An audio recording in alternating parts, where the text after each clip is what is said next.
Hare Krishna, Hare Krishna,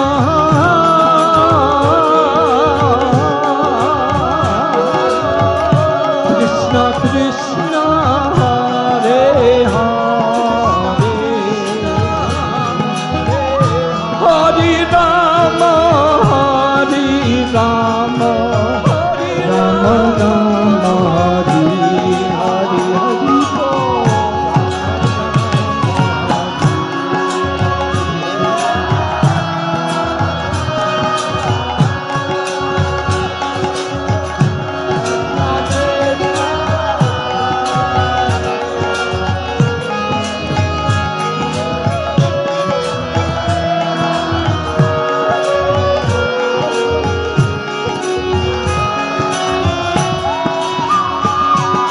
Hare Krishna, Hare Krishna,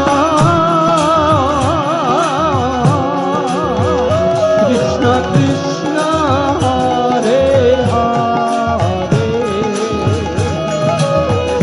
Hare Rama, Hare Rama, Rama Rama,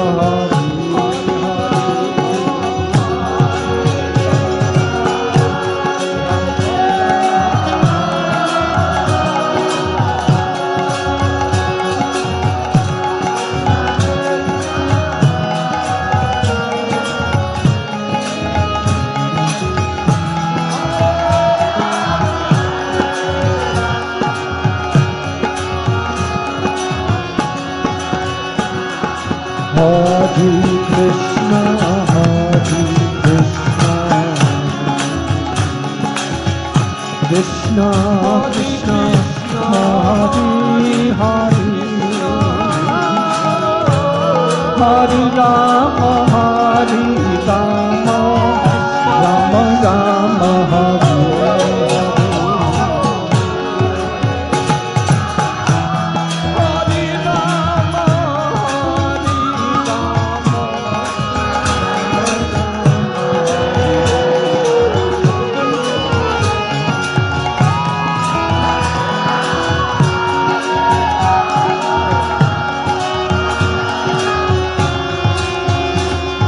Hare Krishna, Hare Krishna,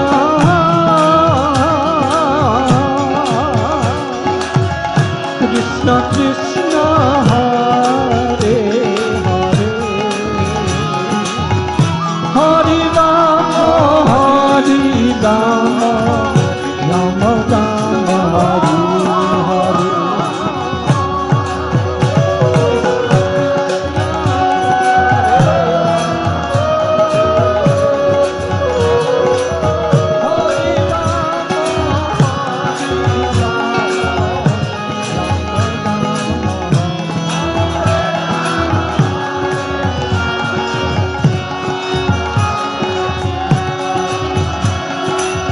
Hare Krishna, Hare Krishna, Krishna Krishna, Hare Hare, Hare Rama, Hare Rama, Rama Rama, Hare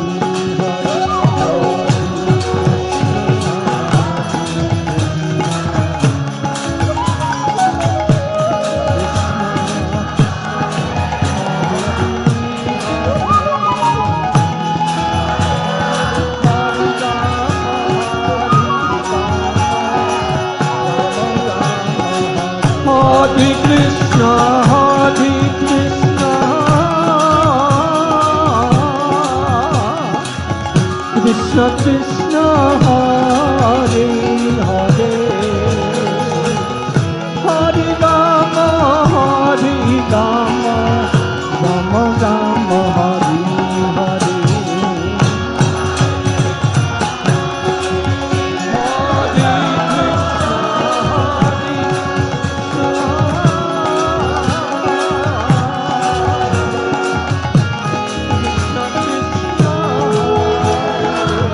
Hare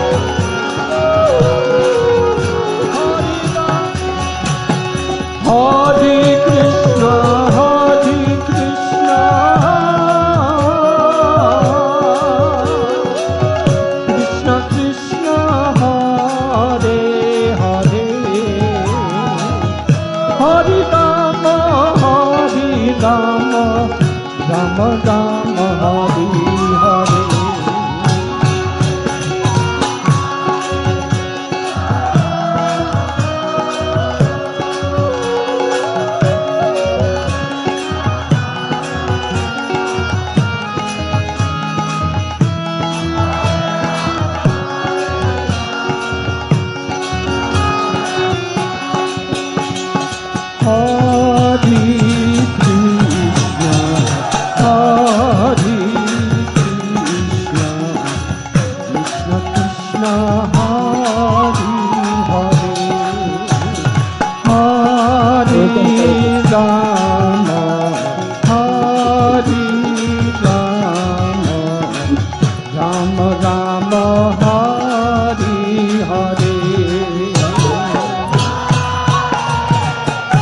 Krishna.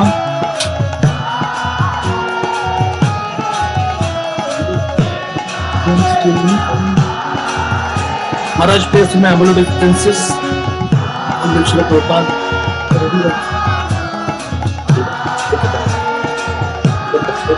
Maharaj, we are offline now. There are about 500 and about 600 devotees already come online and on Zoom. And whenever you are ready, we will go online on Zoom and also on YouTube.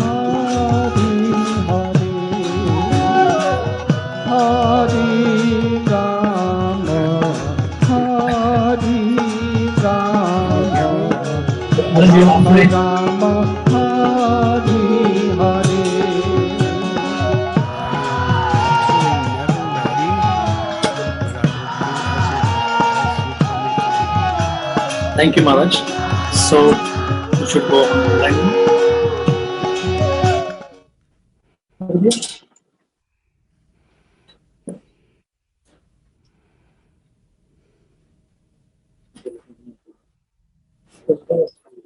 Yes, Maharaj, we are online now. Please commence your class.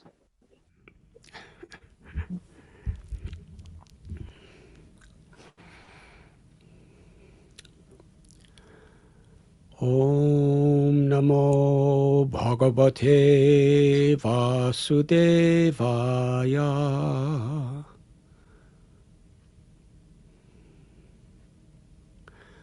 Om Namo Bhagavate Vasudevaya.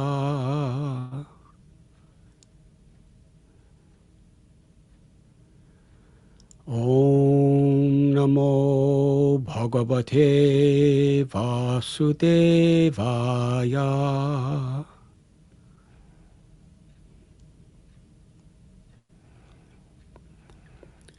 Om Agyantimidandasya Gyananjana Chalakaya Chakshurun Militam Yena Tasmai Sri Gurave Namaha.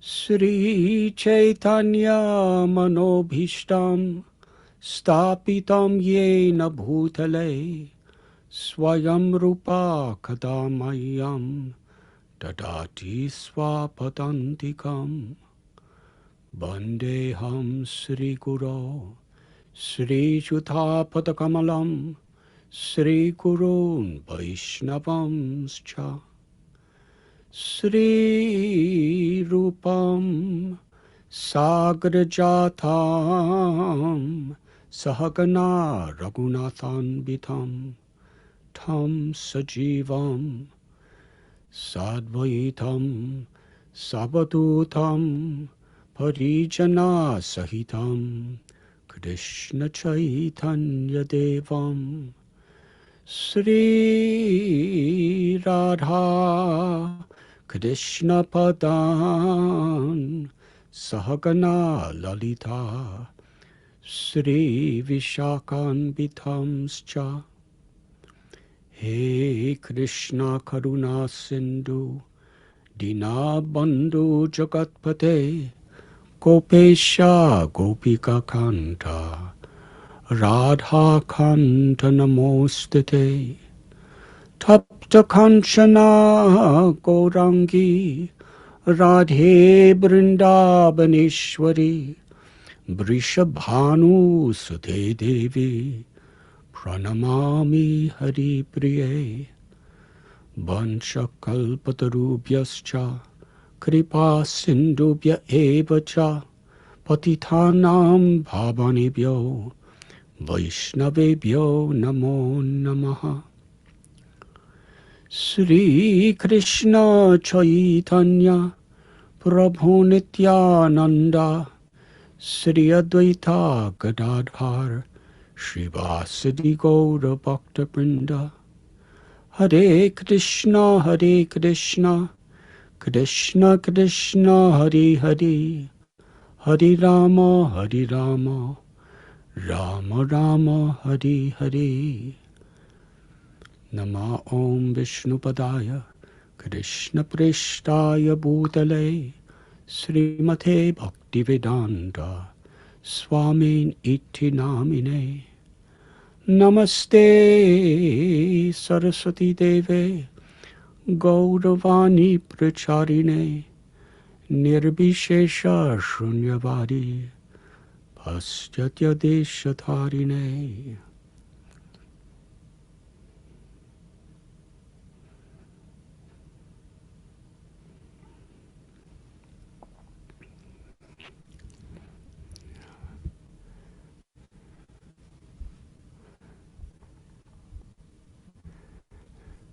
I'd like to read from the Srimad Bhagavatam, Canto 5, Chapter 12, text number 16. Tasman naro sanga susanga jata jnana sineha eva vivrikna moha harim tadiha katana srutabhyam labdha smritir yati param advanaha.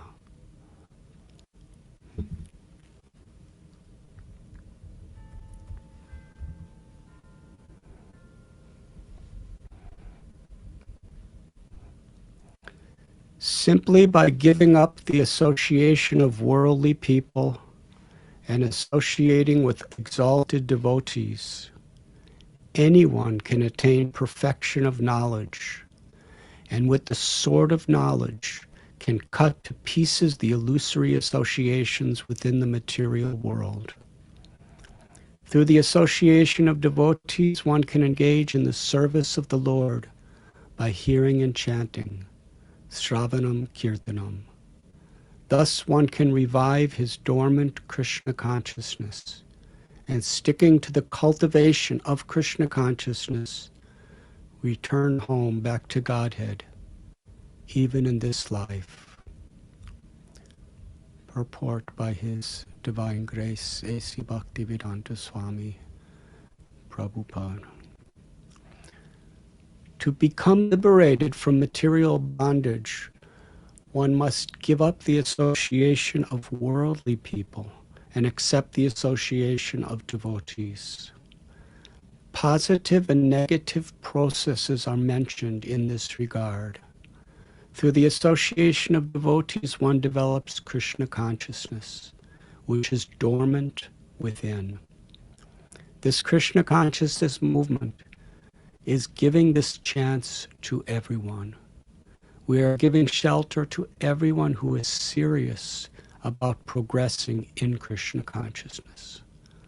We arrange for their lodging and board so that they can peacefully cultivate Krishna consciousness and return home back to Godhead, even in this life.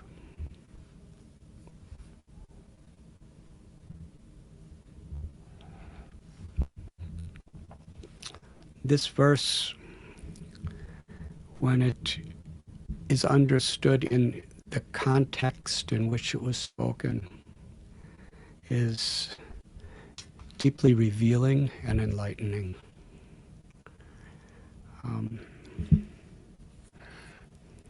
It is spoken by Jad Bharat to a great king of the name Rahugana. Jad Bharat has just spoken before this particular verse about his life.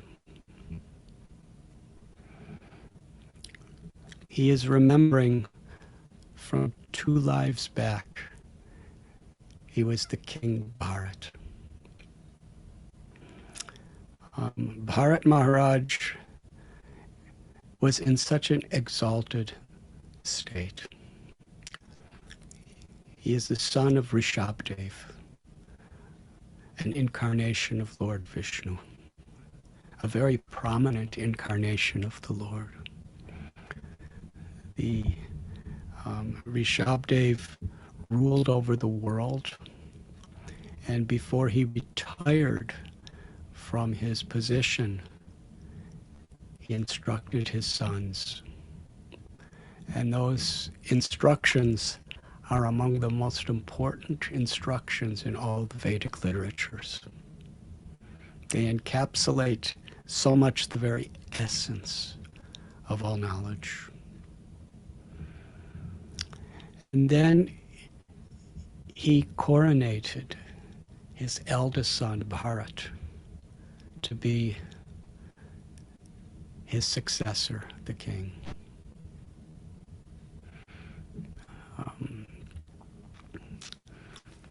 There's a lot of talk in the world about succession, the importance before we leave behind our duties or give up our lives, we leave an exemplary legacy for others to follow. And as far as possible, to inspire others to take that role. And in this sense, the greatness of a person's life is very much determined by how we can inspire others after this temporary life is ended. Padam padam yad vipadam desham. In this world, there is danger at every step. Janma mrityu jara vyadi. Birth, old age, disease, and death are inevitable. Especially in the times we're living today, people of all ages are facing those last moments where they have to depart from their bodies. Sometimes we assume we will live to a very old age, and in the Mahabharata there's a beautiful statement where a yaksha inquires from Yudhisthira Maharaj, what is the most wonderful thing in the world? And Yudhisthira Maharaj said, the most amazing thing in the world is people are dying all around, but still everyone has the tendency to think that I will live for a very long time. The spirit in which he's speaking is the spirit of how sad and amazing it is that people waste so much of their time in life, because time is so precious. We do not know how long and how much time we have. What is the true purpose of life? Who really am I? Who is God, and what is my relationship? How can that relationship be revived? There are many goals of life Sri Chaitanya Mahaprabhu extracted from the essence of the Vedas. Prema Pumartha Mahan. The Purushartha Siromani. The crest jewel of all goals of life is to love God. This is the essence of all religion. It's the very heart of Dharma, and it's our eternal nature. Nitya Siddha Krishna Prema Sadhya Kabunai. This valuable human form of life that we have is a special blessing that gives us the opportunity to revive our love for God. And every moment of this life is a precious opportunity to cultivate that love. And the whole conception of Varnashram Dharma, according to our particular social duties and occupational duties, according to our spiritual ashram and varna, we integrate the purpose of life in all of our decisions, all of our choices of how we utilize our time. Time is precious. Srila Prabhupada gives the example of Maharaj Katvanga. He was a great king. And when the demigods offered him a benediction, and he could have asked anything of this world, he only wanted to know, when will I die? I want to prepare myself. And they did the research and told him he would die in the next moments. And he took that as a blessing. He fixed his mind on Lord Narayan, on the Supreme Lord, and attained the supreme perfection of liberation. Sharanagati, he surrendered. He surrendered to God's love. When we speak about surrender or Sharanagati, really that is the deepest of all subjects. And on the path of bhakti, what are we really surrendering to?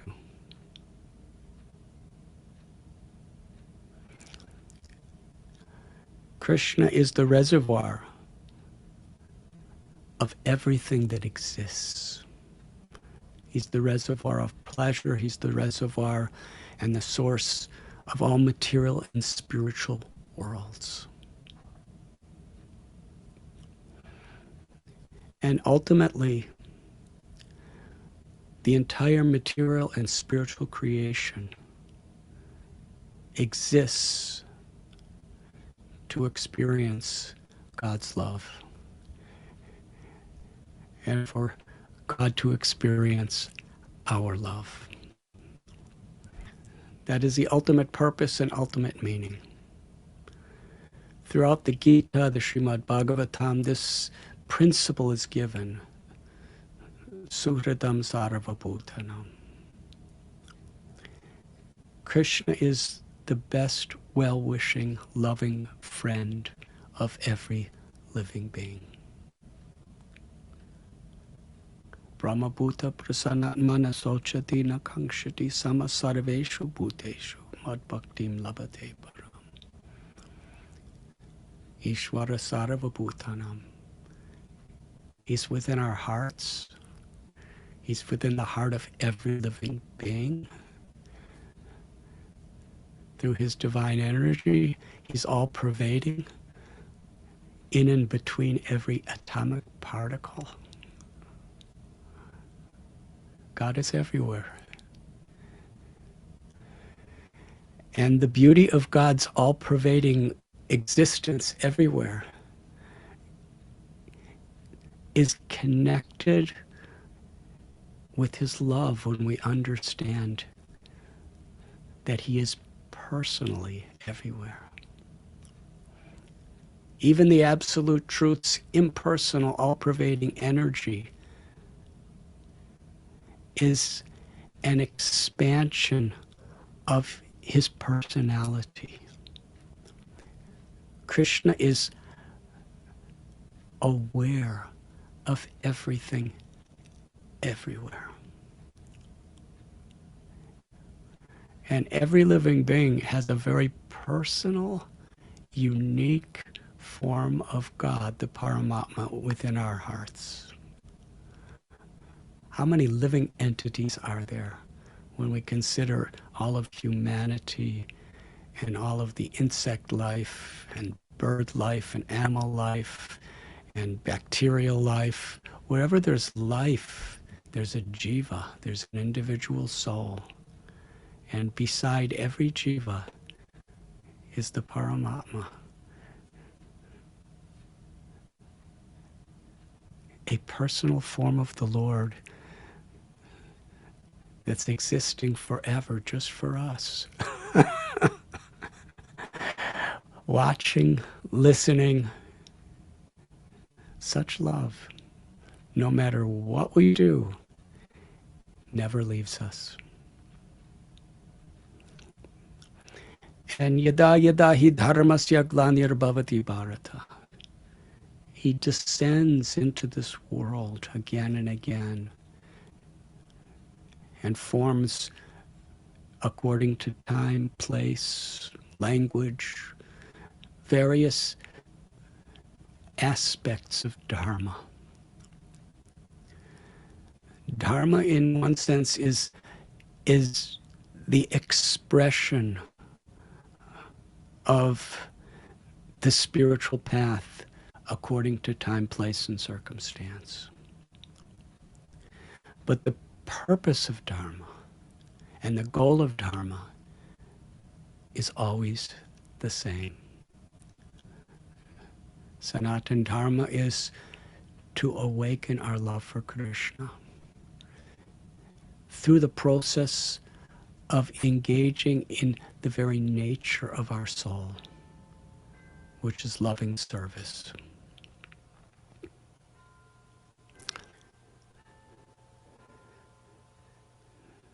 Srila Prabhupada, he would often emphasize that without understanding we are not these bodies, but we are eternal souls. We cannot really begin the path of true love of God, because that is the nature of the soul.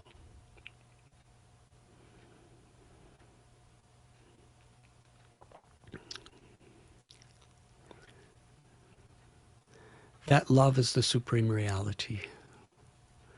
God's love for every living being. And when we take shelter of the Lord, when we surrender to the Lord, we are surrendering in our faith in God's being our ever well-wishing, loving friend, father, mother. To take shelter of the Lord is to take shelter of God's love. To surrender to the Lord is to surrender to God's love.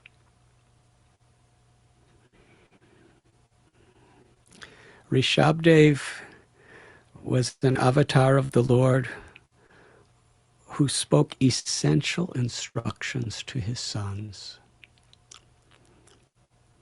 and then left for the forest.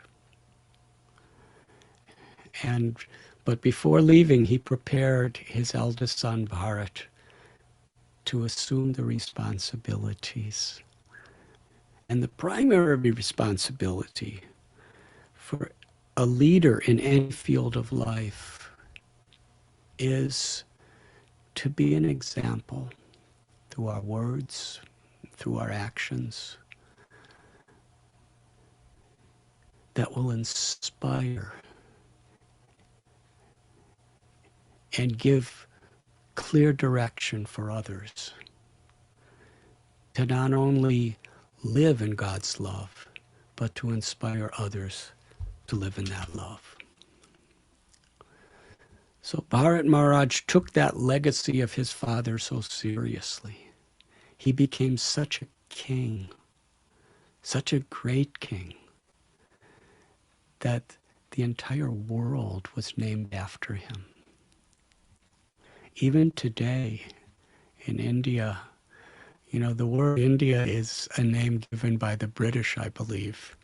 But the name, you know, throughout thousands and thousands of years is Bharat, named after a king who lived according to the principles of true Dharma. And there's a beautiful history in Srimad Bhagavatam about his compassion, his mercy, his knowledge, his leadership, and the example he set. And part of his example was to show detachment from material position. Because sometimes, even as a devotee, we can become very attached to our position. Maharaj, following in the footsteps of his father and all the great kings before him, as soon as he saw that there was someone else, one of his children, who could take the role for him, he gave all those material responsibilities and took the responsibility of showing his example by retiring from the world. And he went to a very holy place in the Himalayan mountains, where he lived on the bank of one of the sacred rivers, the Gandaki. And there he performed such tapasya. And the Srimad Bhagavatam describes he was in such a state of a pure heart. He had so much love for Krishna. He was in a state of bhava, or divine love for God. Absorbed in meditation, hearing and chanting the glories of the Lord in his own heart. And one day, a deer, a mother deer, was being chased by a lion, just close to where Bharat Maharaj was sitting in meditation. And this poor mother deer was so afraid, she went to jump over the river. The lion roared with such reverberating volume that while she was over the river, she became so frightened she had a miscarriage. And the little baby came out and fell in the river. And when she landed on the other side, seeing her child helplessly drowning, she could no longer live. She just laid in the ground and died. Bharat Maharaj, as a compassionate devotee, he was seeing the soul in everybody. On a spiritual level, our progress is made according to how our compassion is not selective. Our compassion expands. Vidyavanayas, Shri Krishna tells that a truly enlightened person sees the soul, a part of God, in every living being, and feels compassion and wants to help according to our capacity. So somehow or other he reached that little baby deer and took the deer out of the water, and now the deer was motherless. So Bharat took the responsibility of raising her. And he was so diligent as the mother and father of this little deer. And the deer was requiring so much of his attention. Gradually, his compassion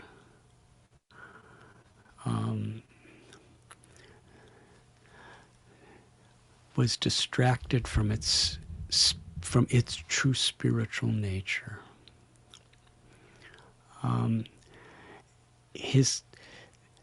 To be compassionate to the body, mind, and soul of a living being is full compassion. But the tendency of this world is to forget the needs of the soul, because we cannot really give someone that we don't have. That is why in the spirit of compassion, in our spirit of service to others, it is so important that we keep as a priority our own spiritual awakening.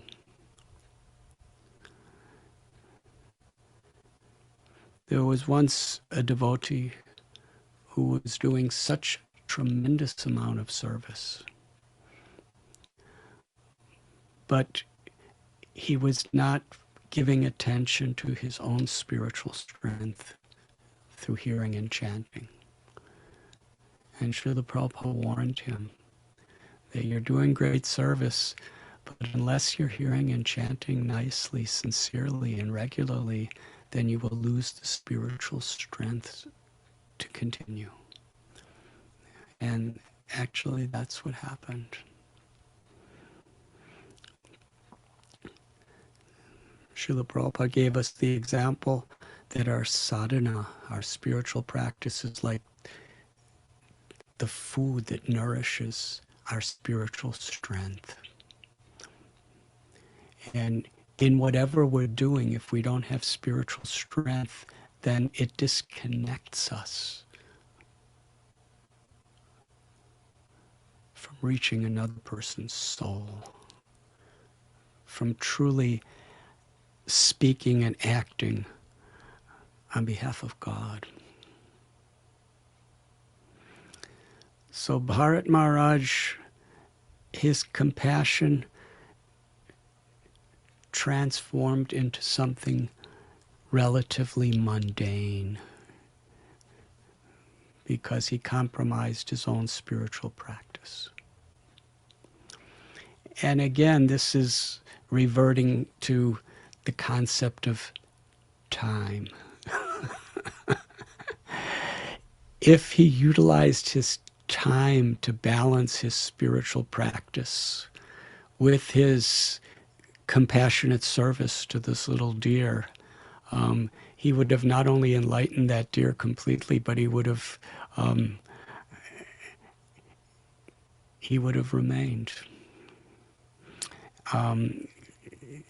spiritually strong.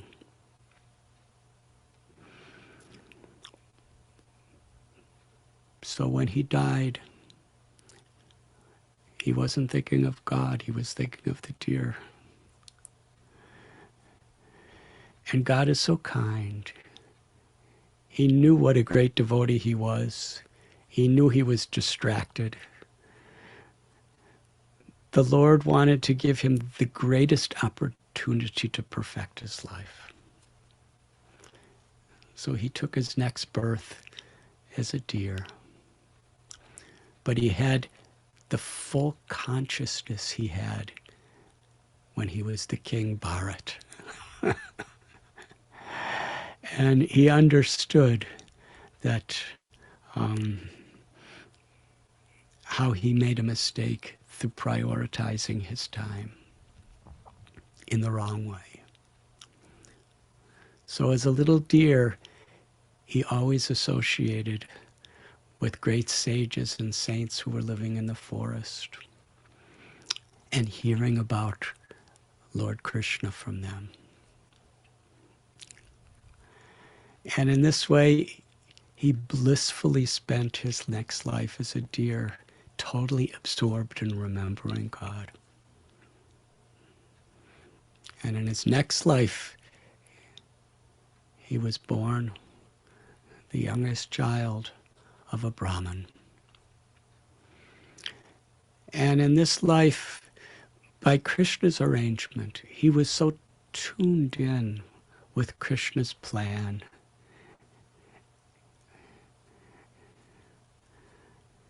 And how Krishna utilizes a sincere devotee for his mission.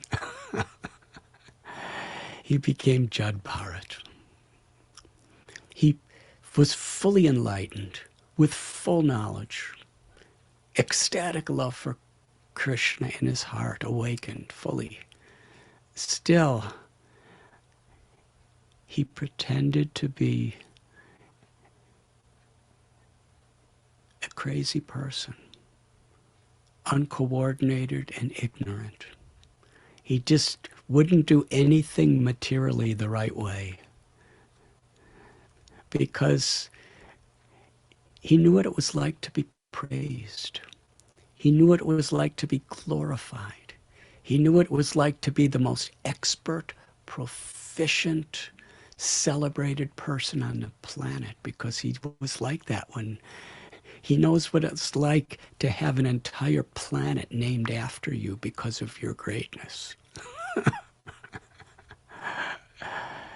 And he understood how distracting those things could be. So he was teaching the world a wonderful lesson. We cannot imitate him, but we can take a good lesson from him. So he would just do everything the wrong way. He never harmed anyone. He was respectful to everyone. He was loving to everyone. But he was materially very uncoordinated.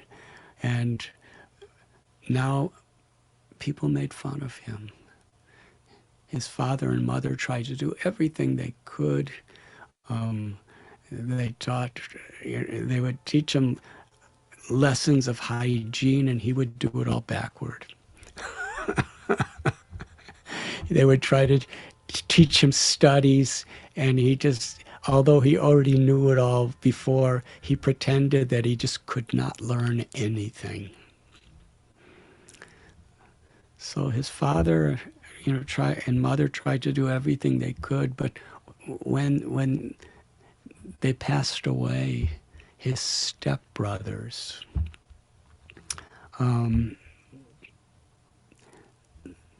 they just considered him useless. They considered him a blemish to their family. So what to do with him? Just to get rid of him, they put him out into the fields. In the West, we say scarecrow, where you like put a straw. You take straw and make it look like a person to scare the birds away from eating the crops.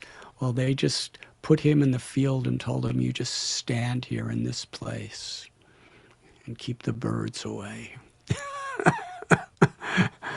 And he did it. He would do whatever he was told. He was so humble. He was so gracious. He was everyone's well-wisher. And we read about some dacoits, some criminals. They saw him. He was actually very beautiful. He was a very handsome man. And they wanted to do a human sacrifice for the goddess Bhadrakali. And they kidnapped him. And he just, okay, whatever you want. And they brought him into the temple. And they chanted their mantras. They were about to, they had a big sword to cut off his head. And when they lifted the sword and were about to come down to sacrifice his body for the deity of Kali, Kali personified came out from the form of the deity and picked up the sword and cut off the heads of all the people who were going to harm him. And then the goddess Kali, the goddess of material energy, she bowed down to Jad Bharat. While the whole world is thinking he's a stupid, ignorant person, the goddess of Mother Earth herself is bowing down to him after protecting him. And then he went into the forest, completely absorbed in his love of God, pretending to be a person who had absolutely no social abilities.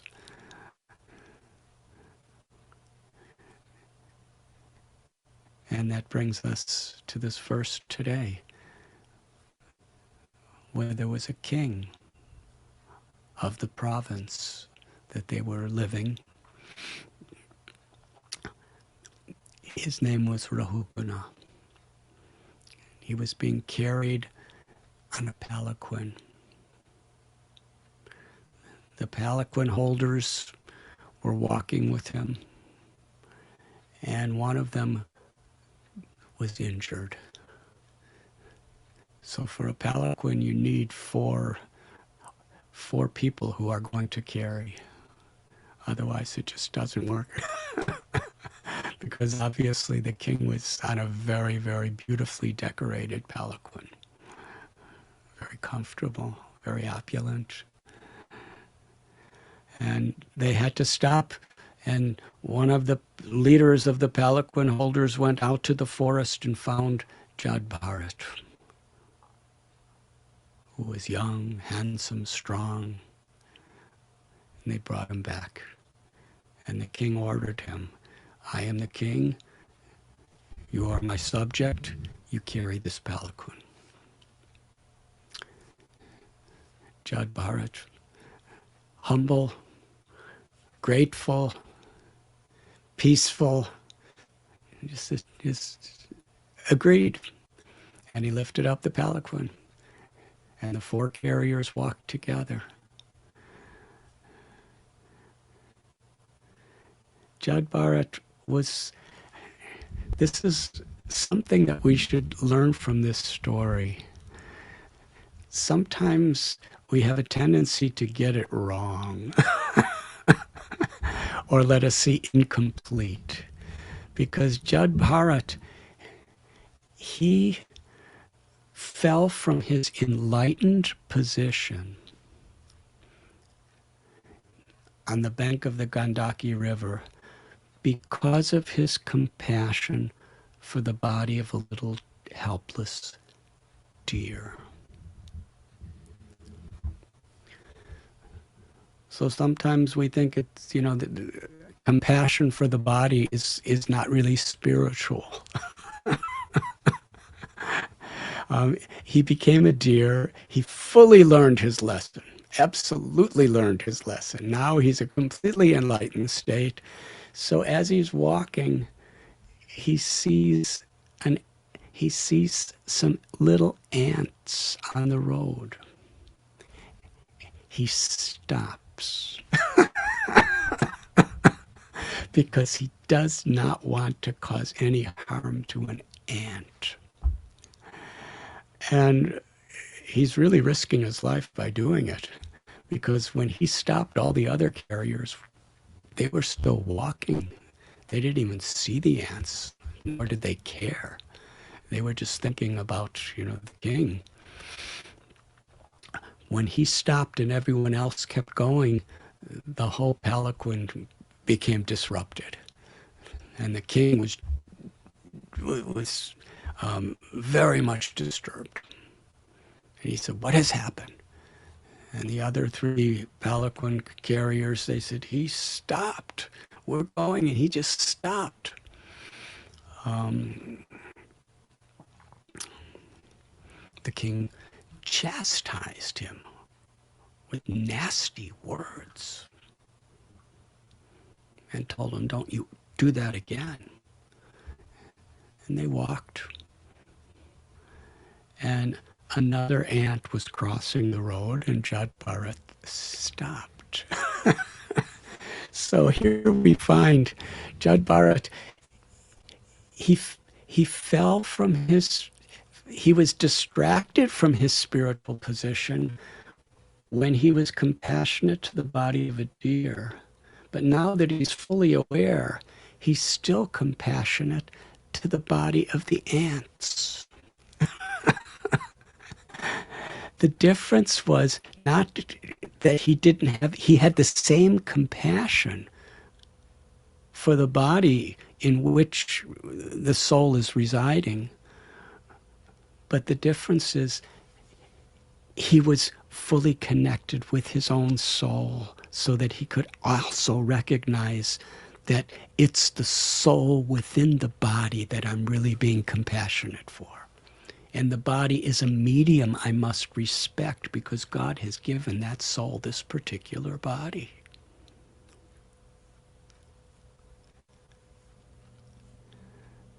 And of course, a little baby deer, almost anybody could really fall in love with a baby deer.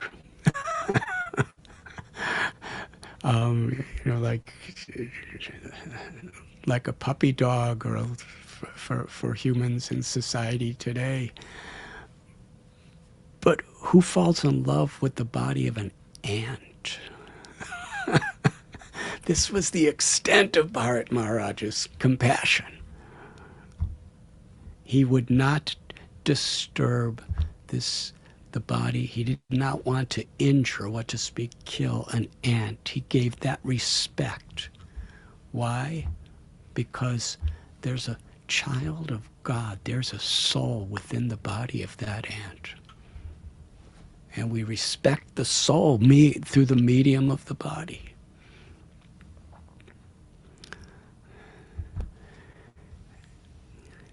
When he did it again, the king was even more angry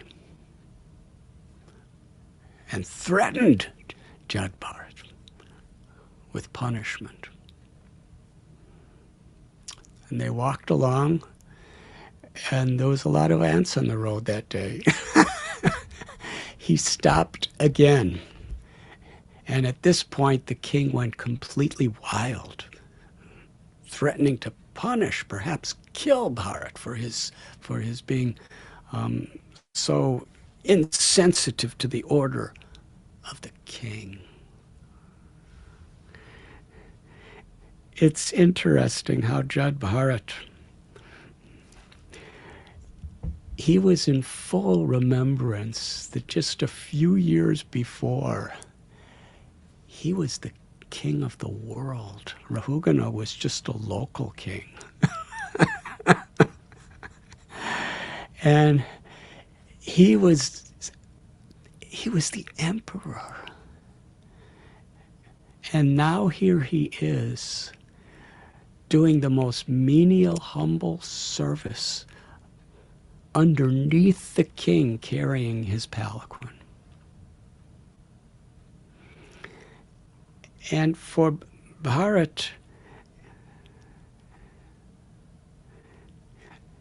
he was seeing it all with spiritual perspective. It's not a matter of what service we're doing. It's a matter of the consciousness in which we do it. He performed his duty as a king so expertly. And now he's the most menial servant of a king. And he's thinking in terms of compassion, that this king is in such illusion. I'm willing to cause him disturbance to help him wake up from his illusion, but I'm not willing to injure an ant unnecessarily. At this point, the king was so angry. Nasty, filthy words he was speaking toward Jad Bharat. The king's ego was so infuriated because here is this insignificant person wearing practically no clothes, living in the jungle, who he's given the service to carry him. is disobedient.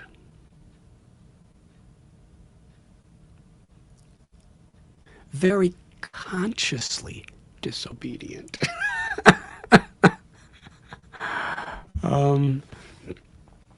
When he was speaking these words and threatening punishment, at that point, Jad Bharat, for the first time in his life, revealed his knowledge, his wisdom, and his elevated state of consciousness. Not for prestige, not for social position, but simply to serve with compassion.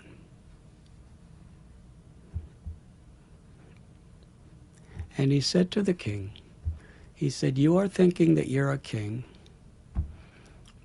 and you are thinking that I am your palanquin carrier. But actually, we are not these bodies. We are not these roles. These are very temporary. In your next life, you may be the palanquin carrier, and I may be the king." And with what realization was Jad Bharat speaking? Because it was exactly what he experienced.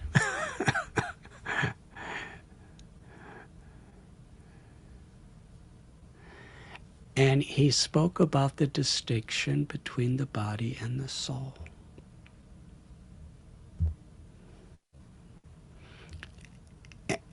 When he spoke in this way, Rahugana Maharaj was so disarmed that a person who just seems to be an illiterate, ignorant dweller of the jungle is speaking the highest knowledge to him. The king came down from his chariot and put his head at the feet of his own carrier and understood what an offense he had made. Here is a great sage living in the forest, and I'm so abusive to him. The king profusely apologized and begged Jad Bharat to enlighten him in transcendental knowledge. And Bharat Maharaj spoke transcendental knowledge to the king. His teachings comprise several chapters in the 5th canto of the Srimad Bhagavatam. And Maharaj Rahugana, at a certain point, he asked questions because he couldn't really grasp the depth of what Jad Bharat was speaking.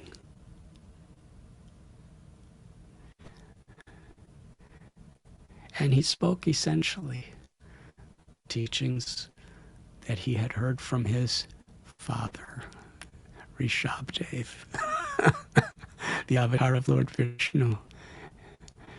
Essentially, in a very concise way, he spoke the teachings of Bhagavad Gita. And then the king asked him, "You are such an enlightened person. I accept you now as my guru, my spiritual master. Please tell me how you became like this." And Jad Bharat shared with the king his own journey on the path of devotional service. He didn't just speak about this life, but he spoke about 3 lives and how they all brought him to the realization of how precious time is.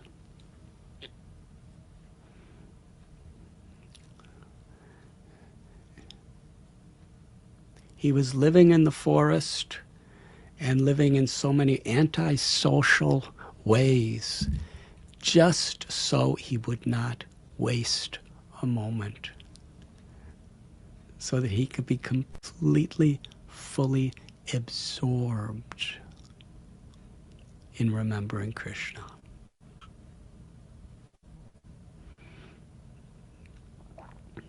Yet, he taught the king how to be a perfect king. He didn't teach that we should be like him in the sense of being avadutas. He taught us how to live in the world, how to perform our duties with the right priorities, with the right balance in our lives. And in this particular verse, which is the conclusion of his teachings to Maharaj Radhanath, he is emphasizing the importance of association. Because in association, we could keep the priorities to properly balance our lives.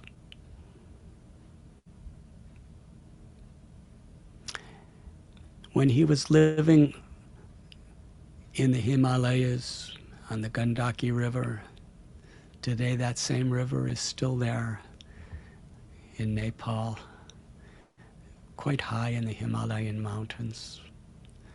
The Shalagram Shilas, these various beautiful manifestations of Lord Krishna, are coming from the Gandaki River. While he was there, he had his spiritual practice. He had his absorption. He was a bhakta. He loved Krishna. But he had no association. He was alone. And because of that lack of association, even in such an advanced state, he was distracted. Daiviheshu gunamayi mamamaya dhratyaya. This material nature, Maya, is very strong. Srila Prabhupada often would translate Maya as the illusory energy. And sometimes he would say Maya means that which is not. We are the soul, we are not the body. But when we recognize that, we honor and respect and utilize our body for the highest purpose. And we honor and respect the bodies of others that the soul inhabits.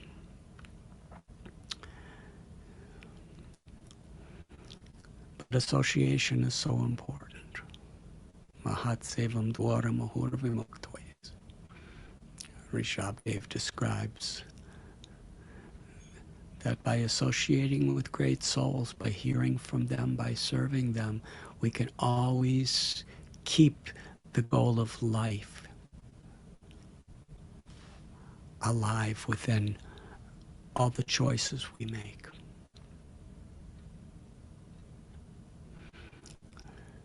Srila Rupa Goswami, he describes that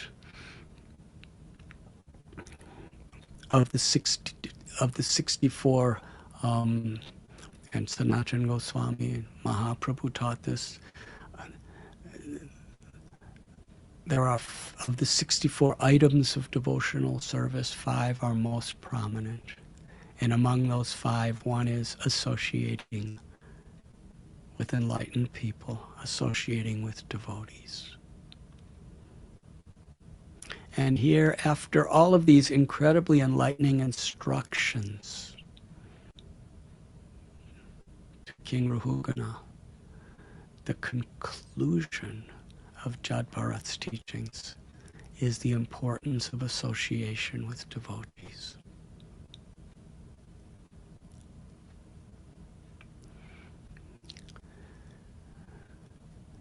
What does it mean to associate with devotees?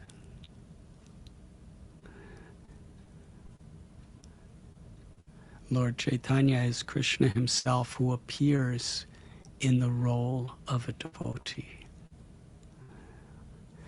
And his eternal associates descend from this world. Lalita Saki came as Swarup Damodar Goswami. Vishaka Saki came as Ramananda Rai. Gadadhar Pandit Radharani came as him. And Lord Brahma came as Haridas Thakur. So many of the most exalted devotees appeared in Lord Chaitanya's pastimes. And at the very heart of Lord Chaitanya's pastimes is the example of how devotees associate with each other.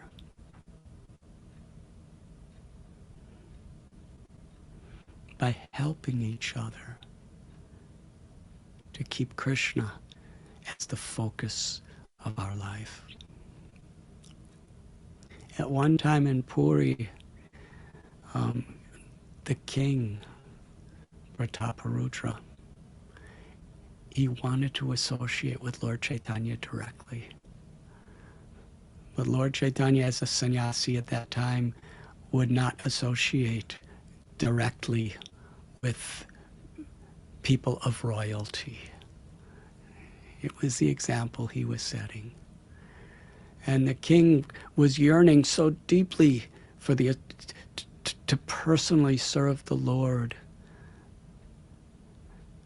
that he decided sincerely and honestly that he would resign from his kingdom and become a mendicant if that's what was required to please the Lord.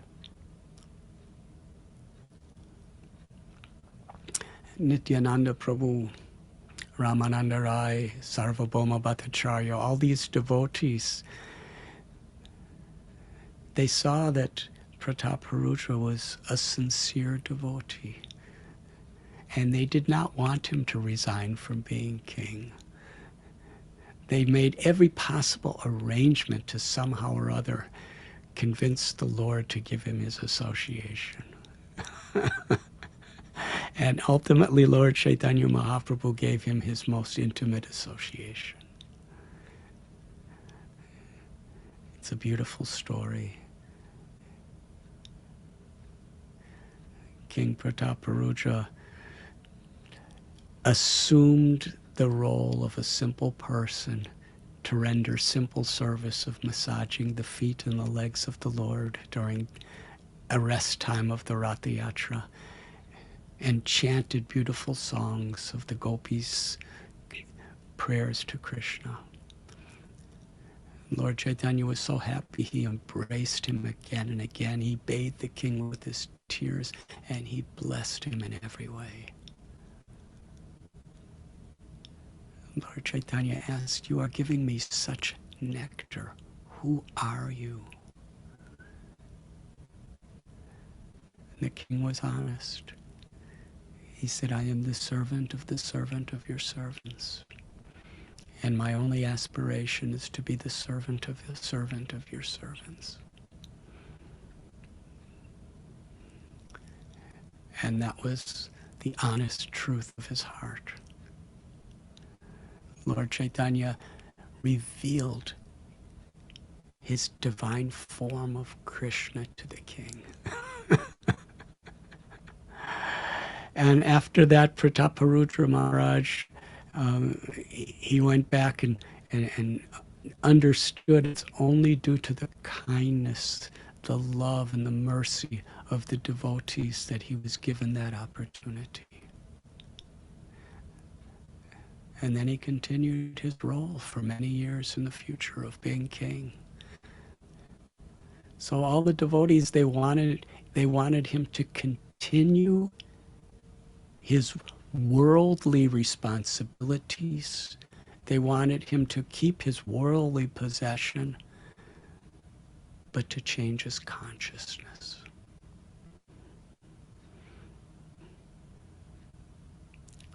And it's true, even as the king, when Jagannath would come to his chariot for the Rath Yatra, Prataparudra Maharaj took a broom and swept the road. And Lord Chaitanya was very pleased upon seeing this. Even though he's the royal king of all of Orissa, still, in his heart, he's feeling himself the servant of everyone.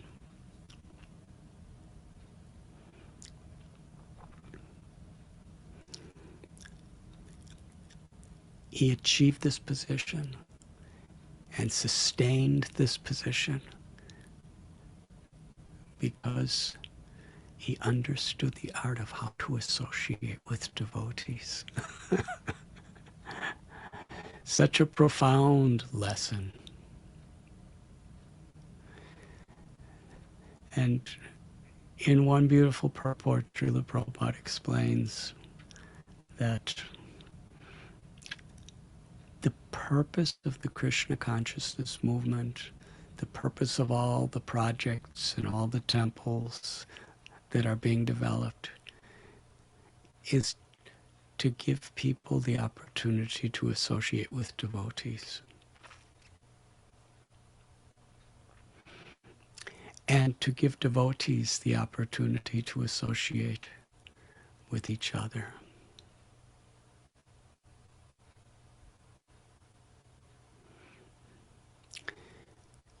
In the Mahaprakash Leela of Lord Chaitanya gave benedictions to each and every devotee. On this particular day, Lord Chaitanya was revealing his supreme identity as the personality of Godhead. To Murari Gupta, he revealed his form of Lord Ram. To Kolavecha Sridhar, Haridas Thakur, he manifested his threefold bending form of Krishna. And in his form of the Supreme Godhead, he was asking every devotee, any benediction you like, I will bestow upon you. But he didn't say anything to Mukunda Datta. And all the devotees, even though all their benedictions, blessings, they had the darshan of the Lord who they worshipped in their heart of hearts, they all felt so sad that Mukunda Datta was suffering. He was not getting the Lord's mercy. And they were all crying, begging Lord Chaitanya, please bestow your kindness upon Mukunda Datta. This is the way the association of devotees was. Everyone so much cared for each other. Madbhakta puja abhyadika. Krishna tells, when you serve devotees with care, with love, that gives me more happiness than when you serve me directly.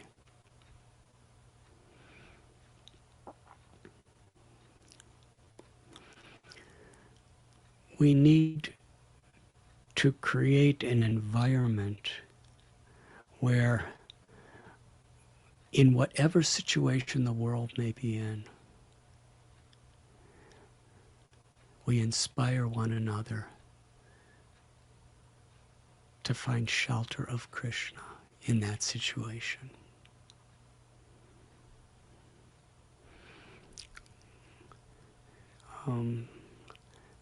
Just yesterday, perhaps in India it was the day before, one of our very, very dear, beloved devotees, Bamsidhar Prabhu, passed from this world. He was one of the leaders of Radha Gopinath temple in many ways, great inspirational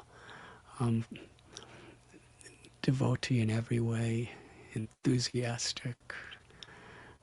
He loved to share Krishna. When his beloved wife, Priya Devi, had cancer, he was right there for her constantly.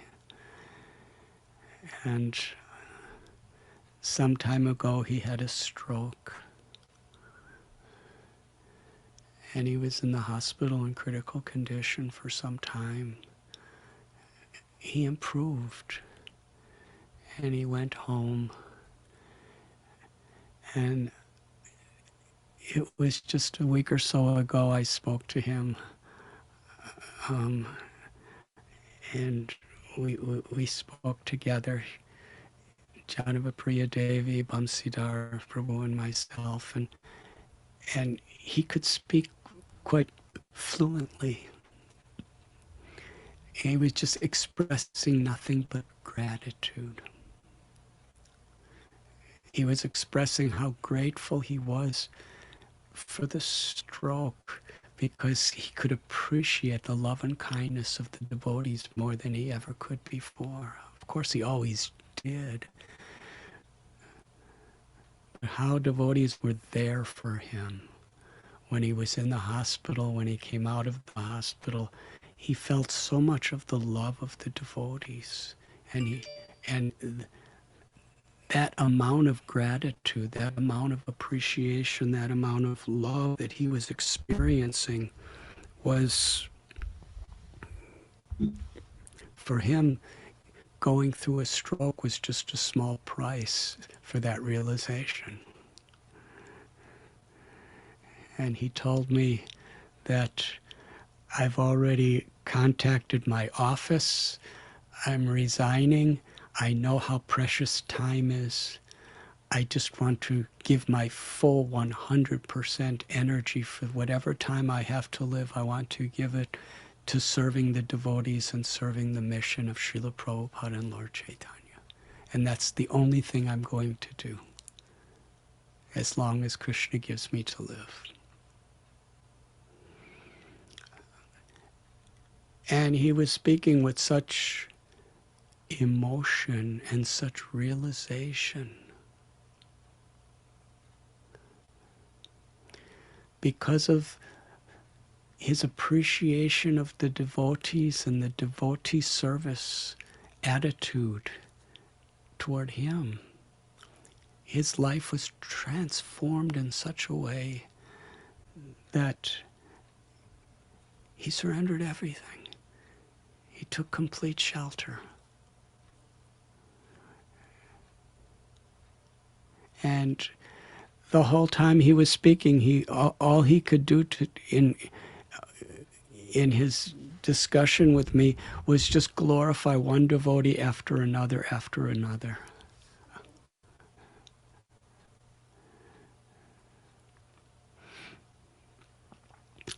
And suddenly, a few days ago, he had a health crisis.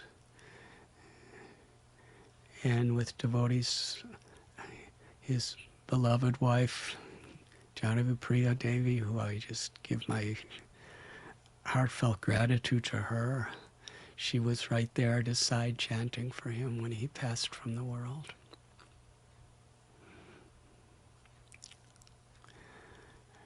And what a state of consciousness, what a realization of love he had just prior to his departure from this world.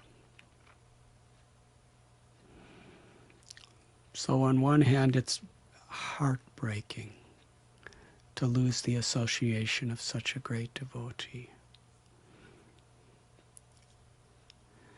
At the same time, death comes to all of us, and it could come at any moment. And how precious a soul can be in such a state of taking shelter of Krishna, such a gratitude toward Krishna's devotees at the time of departure.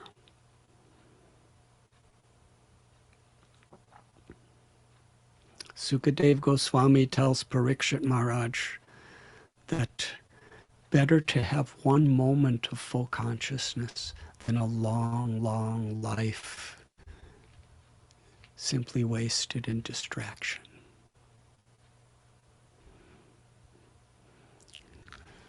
Coming in the near future, there will be a memorial service for Vamsidhar Prabhu. To feel our loss for him and also to celebrate the glory of his life. But one of the reasons I'm sharing these thoughts with you today is because I'm just so overwhelmed with gratitude that there is a community of devotees who are helping each other in this way.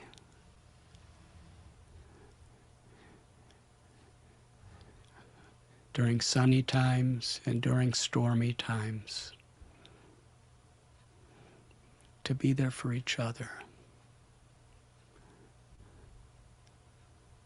That's what a society for Krishna consciousness is. Sankirtan is the movement where together we're glorifying Krishna. And it doesn't only mean when we're on the streets or in the temple having kirtan together, singing and dancing. But the idea of Sankirtan, that's the heart of it, to chant our japa, to have kirtan with devotees. That's the heart of it, because that's where that infusion, that's where that charging of our hearts and our direction in life is established. But then how we treat each other and how we live our lives and how we perform our duties, perhaps as mothers or fathers or in the workplace, the consciousness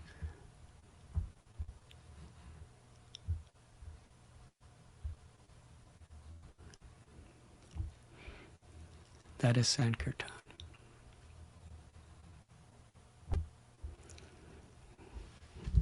So today I am appreciating our community of devotees for being so much there for each other. Body, mind, and soul. In many ways, Vamsidhar, when his body was in a desperate situation of breaking down, that's when devotees really, that's when he could recognize devotees were coming together so much to help his body to recover, through the medical ways they were trying to help at Bhaktivedanta Hospital, through their kirtan, and when he got better through the special diets they were given. In so many ways they were trying. His bodily condition gave him the full recognition of how much devotees loved him to serve him. And it was all connected with keeping his soul close to Krishna.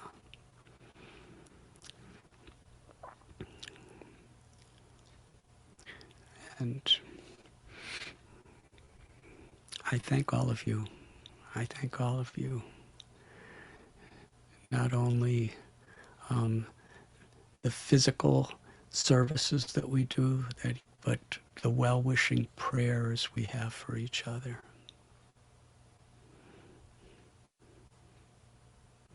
This is what will empower us individually and collectively to give pleasure to Srila Prabhupada and to Krishna.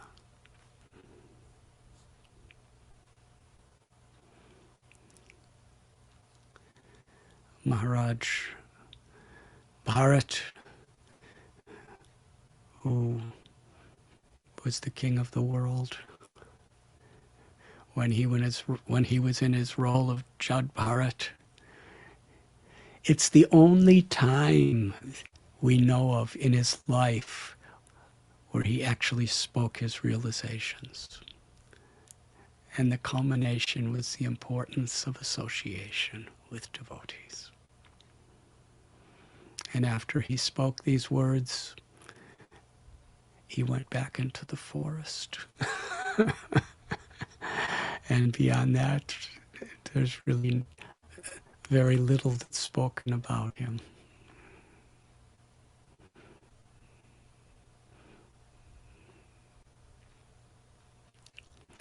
Is there any questions anyone would like to ask? Or would anyone like to make any comments? I see some of my godbrothers and god sisters here. I'm seeing Jai Shri Devi, and I'm seeing Mandakini Devi, and I don't know who else, but would either of you like to please speak some words of wisdom to enlighten this wonderful assembly?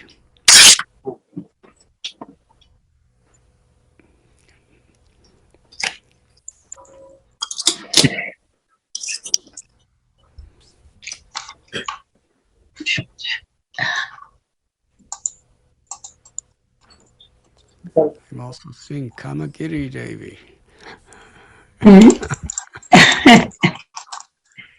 Start with Jai Shri. Please unmute and speak.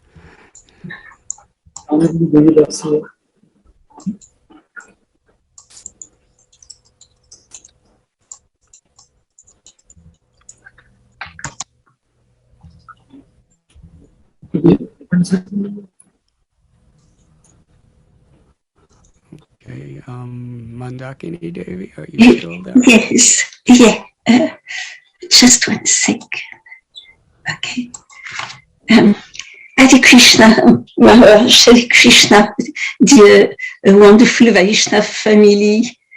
It is just such a grace to be online with all of you and to hear Maharaj. It is mitigating the separation we feel from our wonderful Kartik Yatra.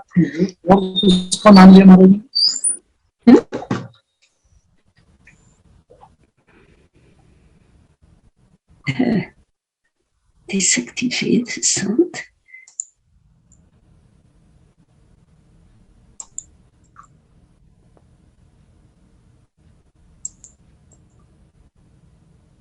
Oh.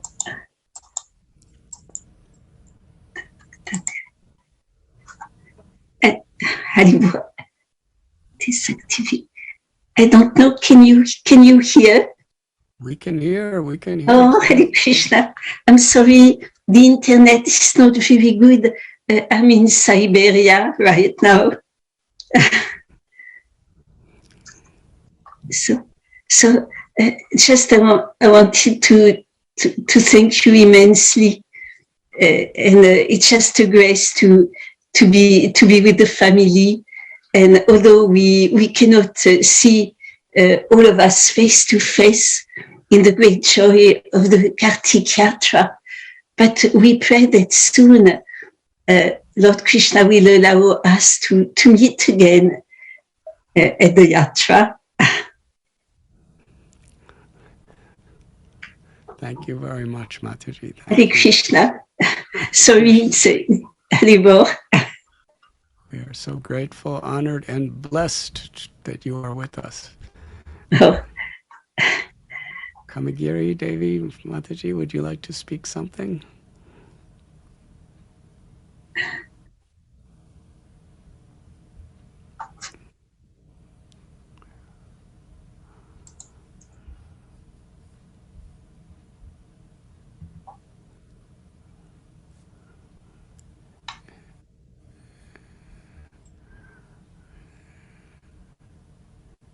Hare.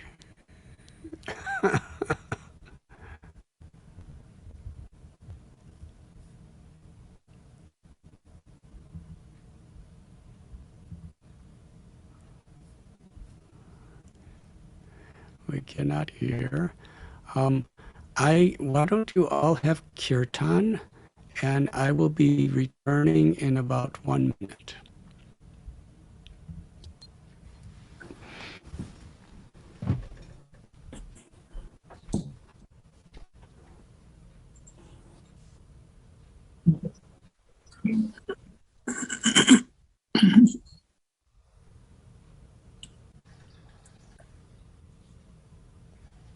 Hare Krishna.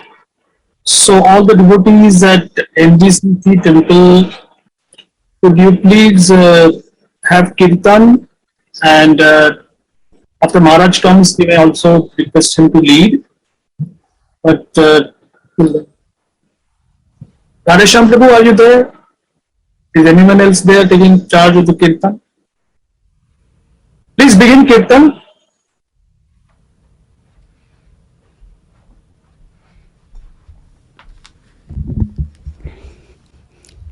Hare Krishna.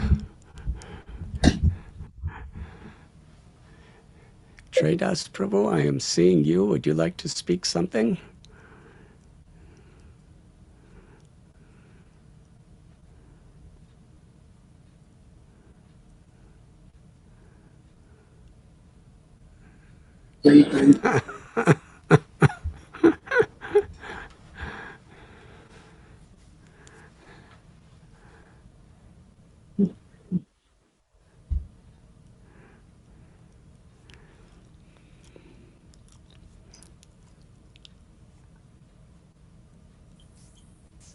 Okay, for a moment. Hare Hare. I don't use the microphone, then they can't hear.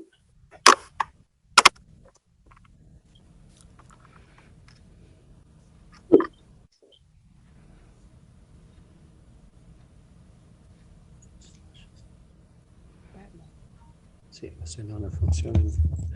Haribol Maharaj. Hare Krishna. I don't know if you can hear me. Okay.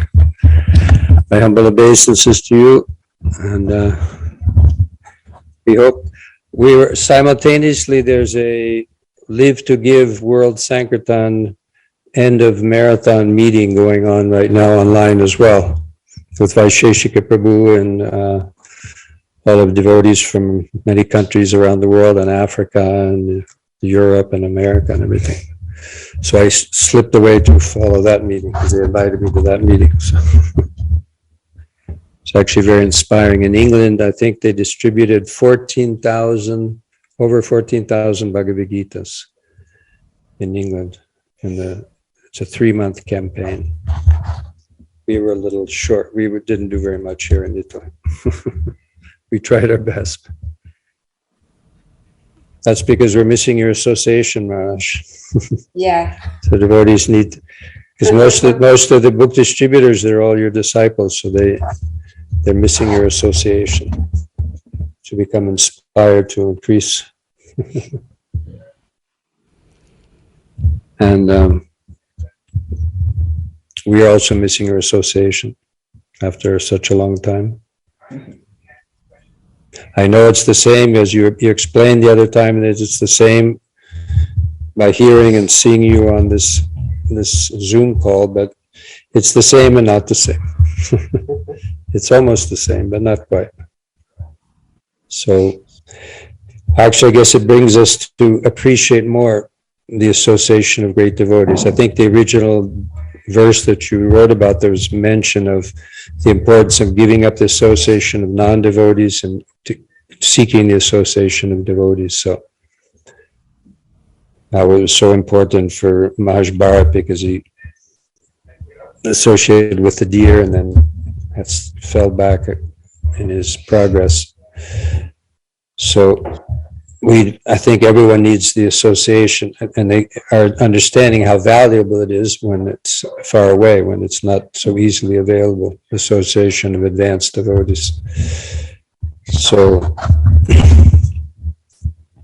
that's our prayer and our hope that we'll once again be able to have your association. I'm sure there in Radha Gopinath Mandir, there must be hankering much more than us, because they were so used to having your association all the time, regularly, months at a time, and now it's been 2 years. So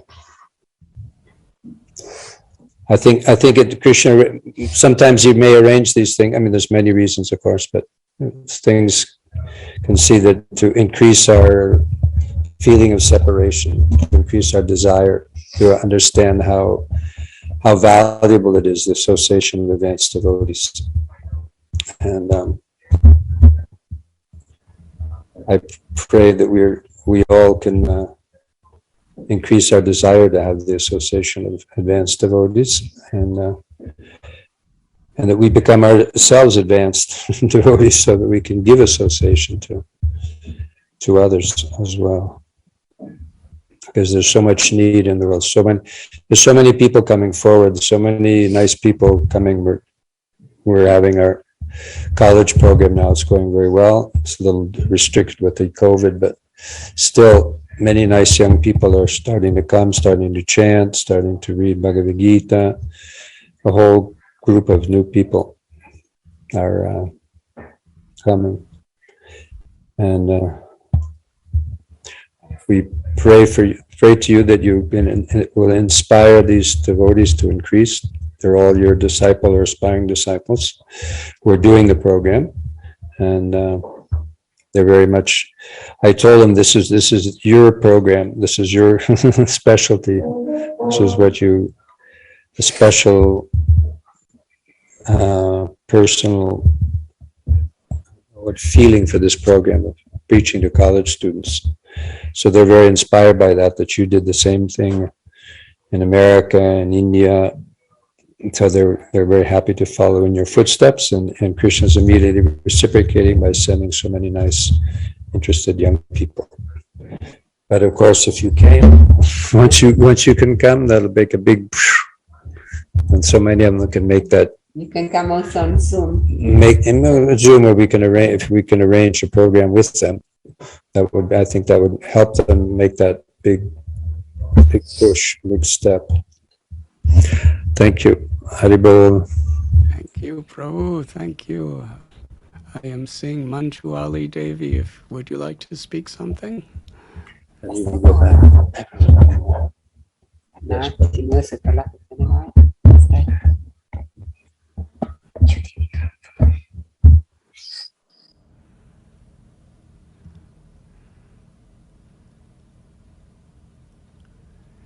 You're muted. Unmute. I'm unmuted.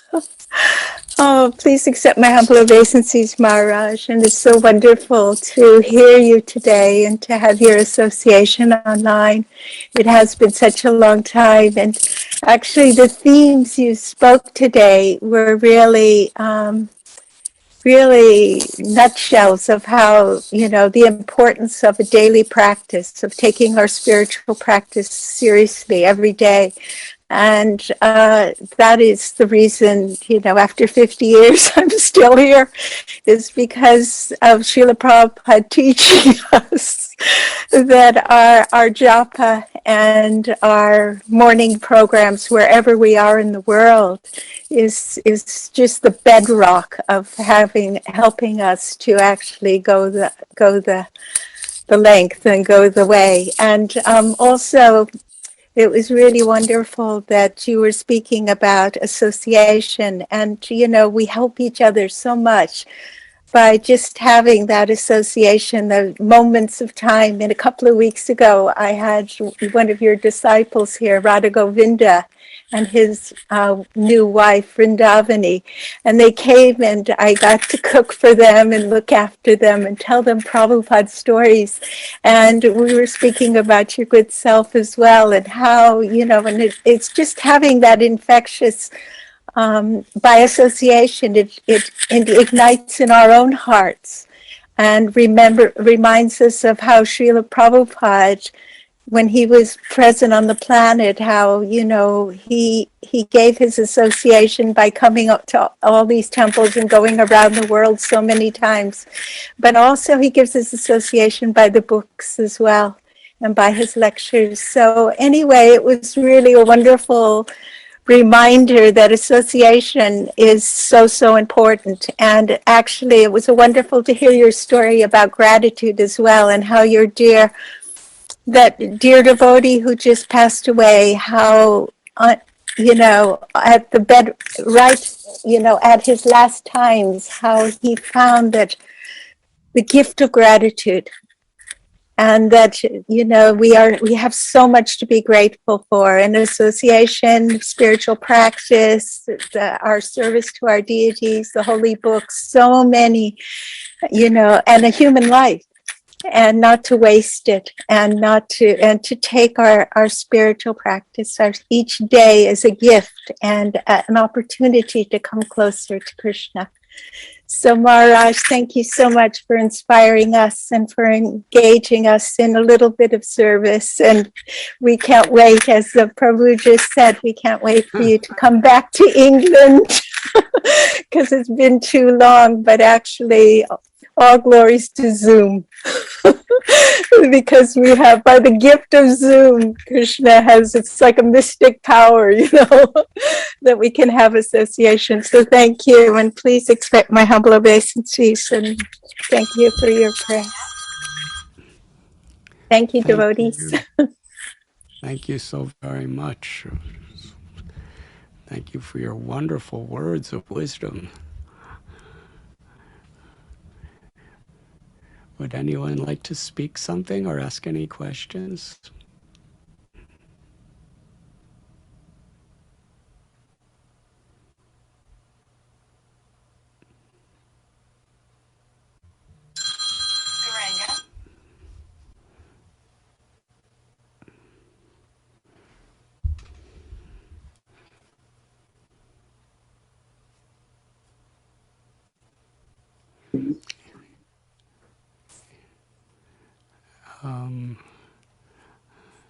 Am I supposed to call on people? Or? Oh, Maharaj, what we will do is, we have on our screen devotees who have raised their hands, and I would invite them one by one, and they can ask the question, and we'll see how much time we have. So we have a few hands up, and we'll see that we'll try to accommodate as many as possible depending upon Maharaj's availability. So I'm just going by the timestamp order. Jaideep Prabhu, could you please unmute yourself and ask the question? Hare Krishna Samanand Prabhuji, thank you very much for giving me this opportunity. Hare Krishna Guru Maharaj, please accept my humble obeisances, and thank you so much for your wonderful darshan, and again enlightening us once again with the wisdom. Maharaj, in today's class, if we see, one of the Vaishnava quality that was discussed was compassion, and we have heard Lord Chaitanya Mahaprabhu and Nityananda Prabhu, they have been compassionate to the most fallen, that was Jagai and Madai. And here we see Bharat Maharaj as Jad Bharat. He was compassionate towards the king, Raghunath, Raghunaga, but he thought to skip the thieves and not enlighten them, who was kidnapping them. So Maharaj, how do we reconcile these two aspects? And Maharaj, if you permit, I've got another question, Maharaj. For a person whose heart is not very matured and very hard as of now, so how can he cultivate or sow the seed of gratitude in his heart so that he starts becoming, or at least walk the path of becoming a Vaishnava one day, Maharaj? So if you may please help me with these queries, Maharaj.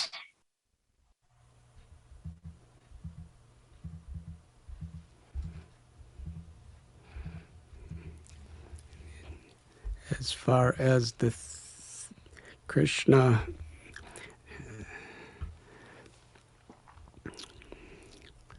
reveals so many truths through his great devotees. And when those dacoits kidnapped Jad Bharat with the desire to kill him for their own material purposes, obviously he was an enlightened soul, and if he felt they were receptive to hear his words, he would have spoken to them. but he didn't want to waste his time. They weren't, they were not receptive. Maharaj Rahugana actually at a certain point he was receptive.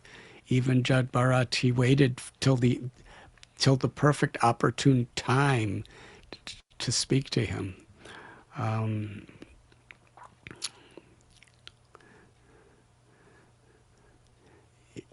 Again, Jad Bharat would not waste a moment. He just would not waste a moment. He spoke to the king when he understood that he was receptive to be spoken to. And as far as cultivating gratitude, by reading about, by hearing about, by associating with people who have that gratitude. In my own life, just seeing the nature of the gratitude of the devotees of the Srimad Bhagavatam, Sri Chaitanya Charitamrita, and in the history of our Vaishnavacharyas, it establishes the prominence of this quality to be cultivated. And if we want something, then we will accept then we will cultivate that. Srila Prabhupada explained that if you're not feeling enthusiastic, act enthusiastic. And that will show Krishna that you want it. And then ultimately Krishna gives us the realization of enthusiasm. And similarly, even if we're not feeling grateful, we should speak gratefully and act gratefully and pray for that gratitude. And when Krishna sees that we really want it, and we're willing to perform austerities for it, then Krishna will give us that gratitude. Ultimately, all Vaishnav qualities,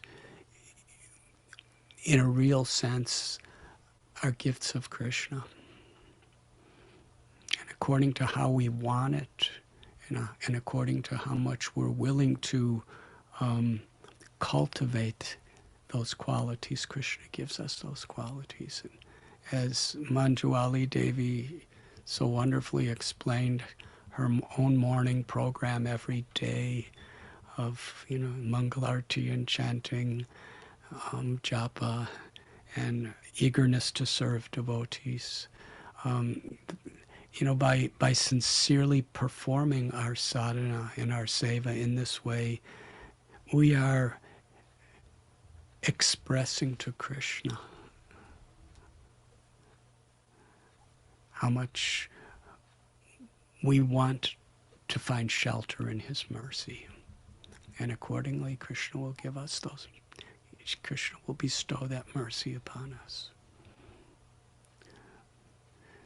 Don't think any of these qualities are just cheap. Don't take anything for granted. To be grateful to a devotee is a very exalted state of consciousness. And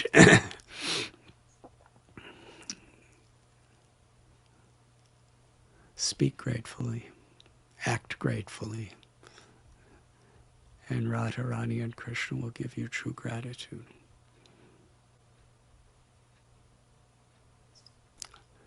Jai Shri Devi, your hand is raised. Somehow you have to unmute so we can hear you.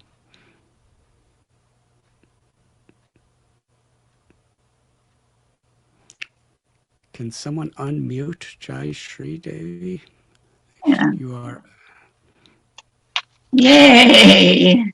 Haribol, can you hear me? We can hear you. So nice. Thank you.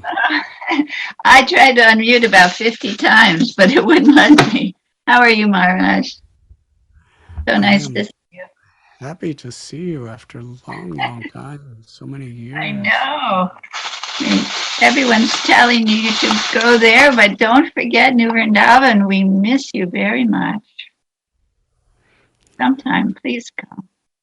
I am longing and praying to be with all of you at New Vrindavan again. Thank you. You know, one time when I was a brahmacharini, I read a letter by Srila Prabhupada.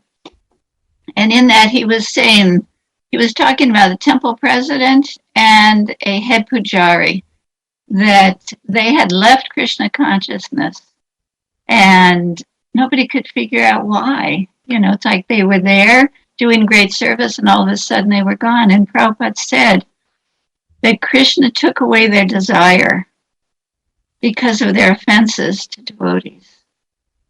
And he said one was offensive to the children, and he said one was offensive to the women. And because of those offenses, they thought they were leaving Krishna consciousness, but Krishna actually took their desire for service away. So in line with what you're talking about for the association of devotees, it's such an important part of our life to honor and to serve and take care of the devotees, because we don't realize a lot of what we think is our Krishna consciousness is actually the association of other devotees and their Krishna consciousness. And that's what's holding us up very often. So anyway, thank you for the wonderful class. It's always, the more we hear from more realized devotees, it just so much enriches our life and our own understanding. So thank you, Maharaj. Thank you. Everything I was trying to say, you just said it so perfectly. Hare Krishna, glories to Srila Prabhupada. Glories to Srila Prabhupada. Hare Krishna.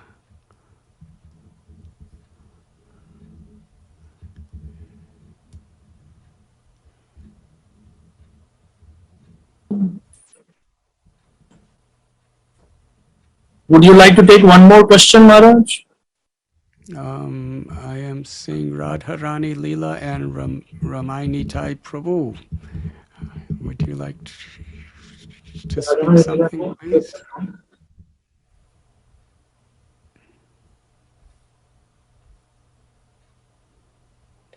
Hare Krishna, Guru Maharaj. Hare Krishna. Please accept our humble obeisances. It's so wonderful to see you. It's so wonderful to get to be in your class. Thank you so much for your wonderful association. Hare Krishna.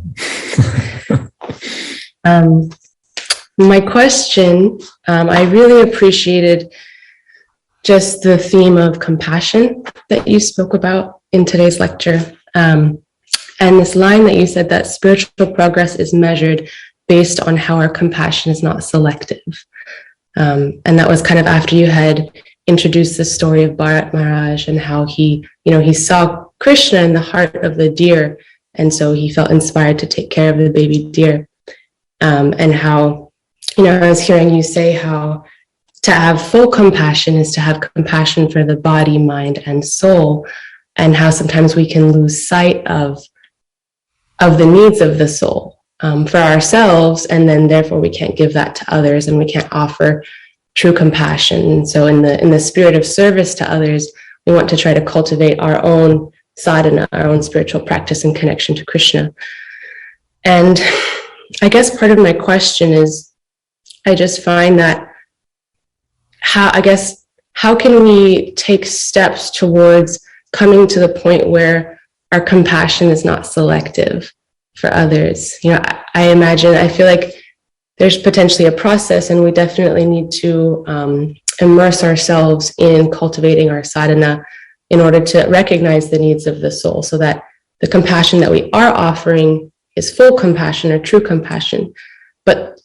And maybe that will help us to have non-selective compassion. But where I'm at right now is I try to be compassionate, I try to be of service, but my compassion is very selective.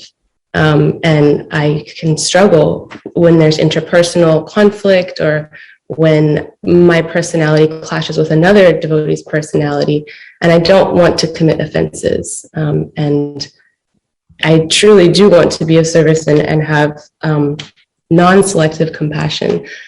And so how do I get to the point of seeing Krishna in everyone's heart so that I can have non-selective and true compassion for them?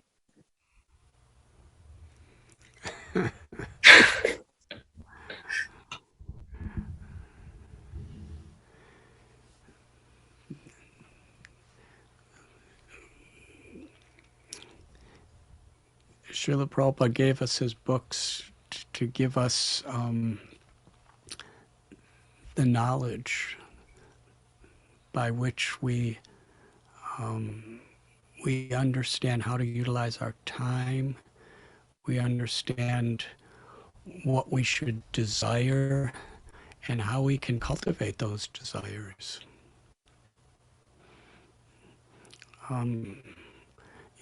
Because of the wonderful association that you have had, and because you're so pleasing to Krishna, just because of who you are, Krishna is giving you this burning desire to be more compassionate and deeply compassionate. And, as Jai Shri Devi was just explaining to us, quoting Srila Prabhupada, that Krishna can take away our desire for Krishna consciousness, and Krishna can give us more and more desire for Krishna consciousness. It's based on our desire and how we're willing to cultivate those desires. Srila Prabhupada, teaches us so much in his wonderful books, the process of cultivating Krishna consciousness. And very much a part of it is how to be a servant, how to be a servant of a servant in the association of devotees, and how to not make offenses. And if we do that, and we really value humility, and we really desire genuine humility, then more and more Krishna will give us that humility. If we really truly desire love for Krishna, then we will do what's required to achieve love for Krishna, and Krishna will give us that love for Krishna. So, in answer to your question, you answered it yourself in the question, just by your longing for that deeper compassion. That's the process by which we get that compassion. That we prioritize it, we want it, and we're willing to pay the price for it, by which Krishna will take our desire seriously. When Krishna takes our desire seriously, then he responds. And usually what he does is he tests us to see how serious we really are. Yes. And if we maintain the process, through our interactions with others, through our own spiritual practice, if we maintain the process by which we cultivate that virtue, even when it's very, very difficult, then Krishna takes us seriously. So when there are setbacks, whether it's in our own mind or whether it's in the people around us or the circumstances, we can take that in a positive way, that this is Krishna testing how much I really desire to be Krishna conscious.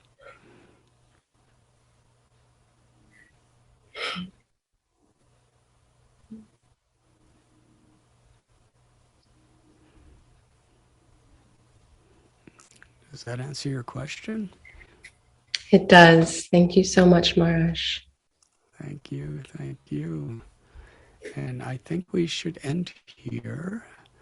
Radhe Shyam Prabhu, would you like to say something? I see a golden hand raised. If someone can unmute Radhe Shyam Prabhu. I am unmuted. Hare Krishna. Humble obeisance at your lotus feet, Maharaj. Maharaj, you made a very interesting and very important point in your class today. You said that Bharat Maharaj was compassionate, but after he became alert and attentive in spiritual life as Jada Bharata, not that he left his quality of compassion. That was a highlight point for me, that compassion is not condemned in the scriptures. Rather, it has to be carefully applied from a spiritual outlook and not from a mundane outlook. And he continued to be compassionate to the ants. He was not afraid of being compassionate just because he got entangled once. So that was a very interesting point, Maharaj. How Vaishnava is by nature compassionate, and he sees everything on a spiritual platform. I remember you once talking beautifully on Ranti Dev. Ranti Dev's compassion for the living entities was also spiritual. It's not mundane. So it was very nice, Maharaj, hearing you after a long time. We all actually were about to have you in Govardhanaka village in India. You were about to come, but just within 3-4 days before you're coming, they announced that again the Omicron is out, and you will be postponing your trip. So it was a bad news for us. We thought, why not this Omicron come after Maharaj reaches Govardhanaka village? Thinking like that. So Gaurang Prabhu told us that Maharaj has postponed this trip. So it's our big loss, Maharaj. Again, we are missing you. We are hoping that things will be better and you'll be back with us in India. Thank you for the very enlightening, wonderful lecture, Maharaj. Actually, it was hearing you was as if you were present in Chopati temple, sitting on Vyasasana and speaking. It was just like that. It was so real. We didn't feel you are so far away from us. We felt very near, Maharaj. Thank you very much. Thank you for your ever well-wishing encouragement upon all of us, Radhe Shyam Prabhu. Thank you. Shall we have kirtan now? If Radhe Shyam Prabhu and your temple, Radha Vrindavan Chandra temple, are you at now? If you can respond to the kirtan. Radha Shyam Prabhu is in Hyderabad, and there are devotees in Pune who are also ready with the kirtan. Okay, Shyamananda Prabhu, you can orchestrate how everything will be done. All right. So I would like to request the NVCC devotees. They can. Maharaj, you would like to lead kirtan? If you desire, I can do. Very much.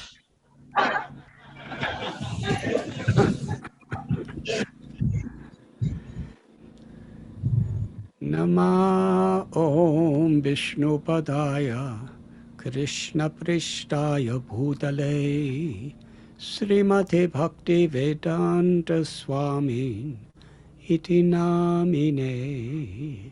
Nama Om Vishnu Padaya Krishna Preshtaya Bhutale Srimate Bhakti Vedanta Swami Swami Niti Namine.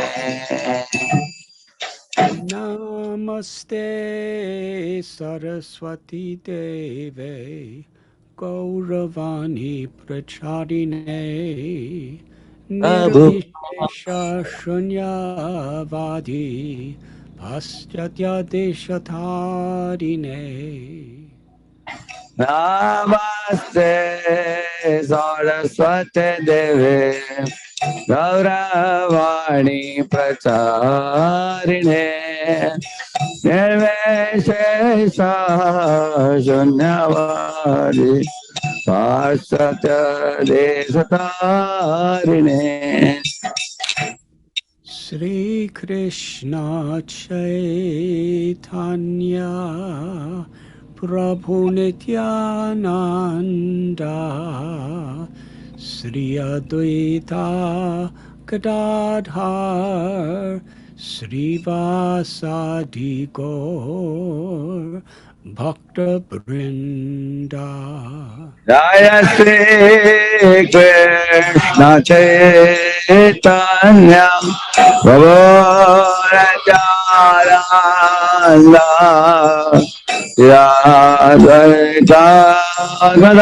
Gadadhar Srivasadi Gaura Bhakta Vrinda. Jaya Sri Krishna Chaitanya Prabhu Nityananda Sri Advaita Gadadhar Srivasadi Gaur Bhakta Brinda. Jaya Shri Krishna Chaitanya Prabhu Nityananda Shri Advaita Gadadhar Srivasadi Gaura Bhakta Vrinda. Jaya Sri Krishna Chaitanya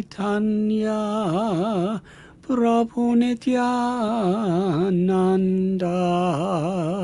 Sri Advaita Gadadhar Srivasadi Gaur Bhakta Brinda. Jaya Shri Krishna Chaitanya Prabhu Nityananda Shri Advaita Gadadhar Srivasadi Gaura Bhakta Vrinda.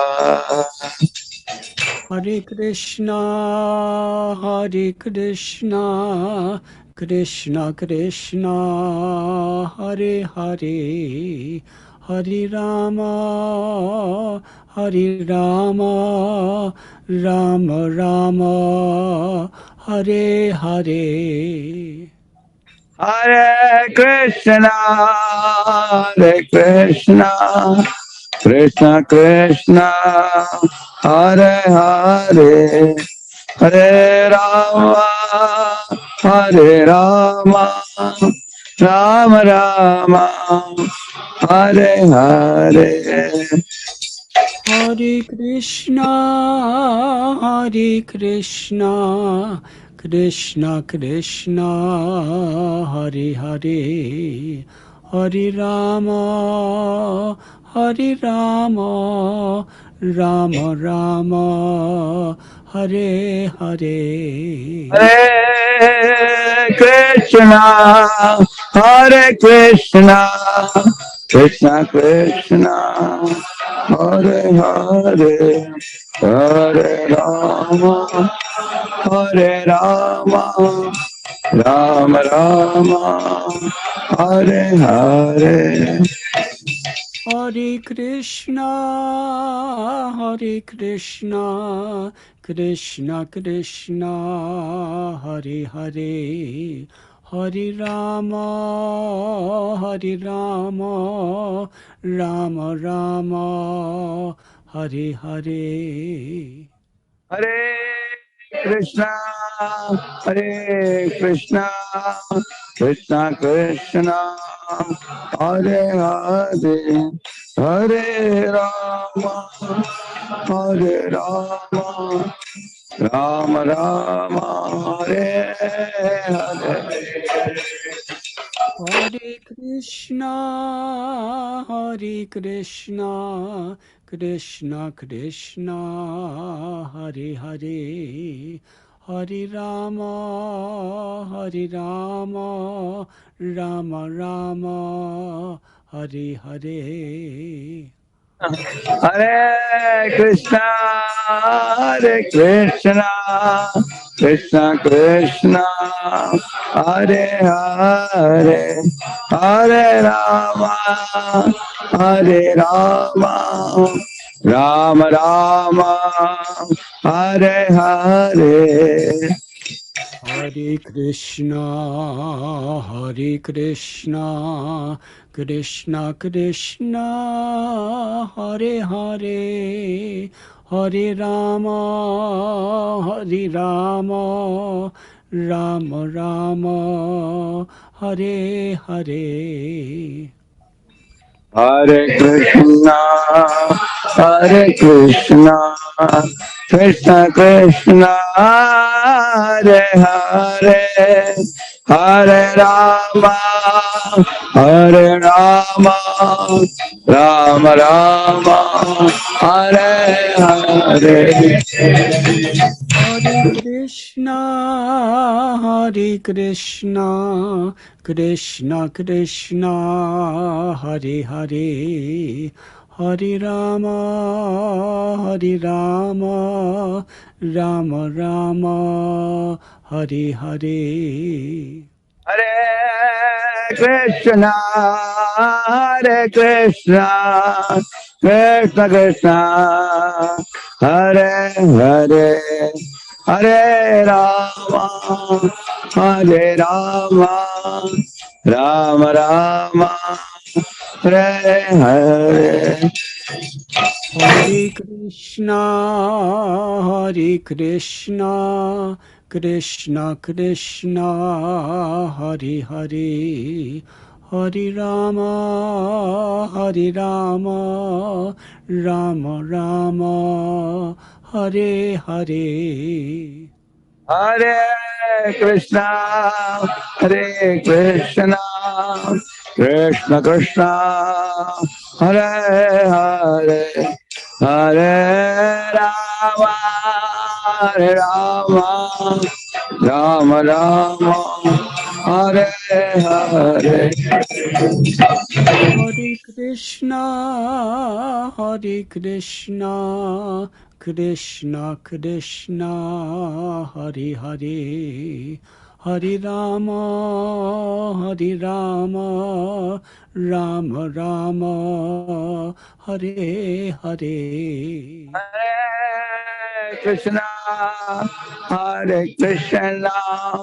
Krishna Krishna, Hare Hare, Hare Rama, Rama Rama, Hare Hare. Hare Krishna,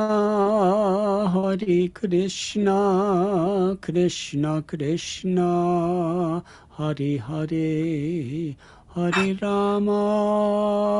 Rama, Rama Rama, Hare Hare. Hare Krishna, Krishna Krishna, Hare Hare, Hare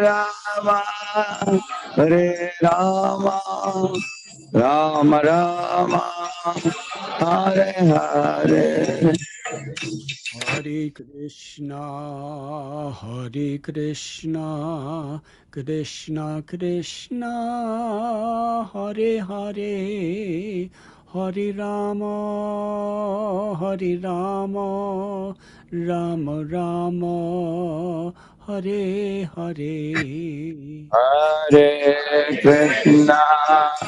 Hare Krishna, Krishna Krishna, Hare Hare, Hare Rama, Rama Rama, Hare Hare. Hare Krishna, Krishna Krishna, Hare Hare, Hare Rama, Rama Rama, Hare Hare. Hare Krishna, Krishna Krishna, Hare Hare, Hare Rama, Rama Rama, Hare Hare. Hare Krishna, Krishna Krishna, Hare Hare, Hare Rama, Rama Rama, Hare Hare. Hare Krishna, Krishna Krishna, Hare Hare, Hare Rama, Rama Rama, Hare Hare. Hare Krishna, Krishna Krishna, Hare Hare, Hare Rama, Rama Rama, Hare Hare. Hare Krishna, Krishna Krishna, Hare Hare, Hare Ram, Ram Ram, Hare Hare.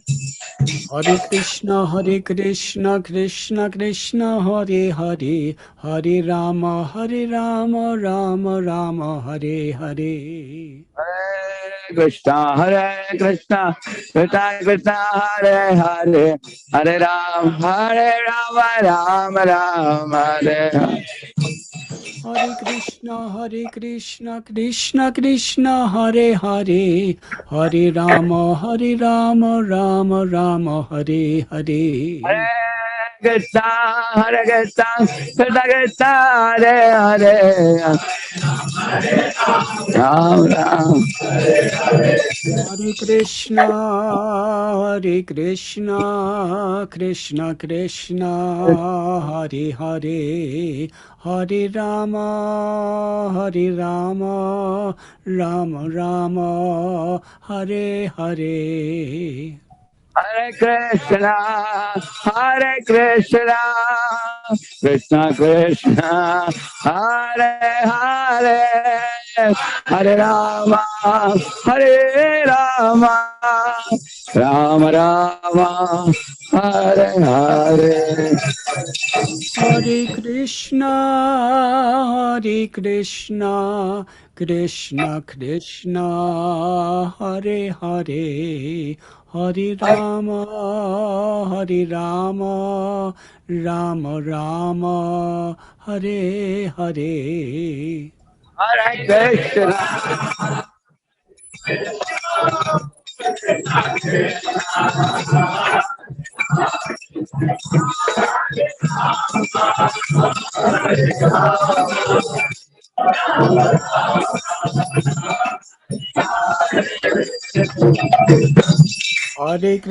Hare Krishna, Krishna Krishna, Hare Hare, Hare Rama, Rama Rama, Hare Hare.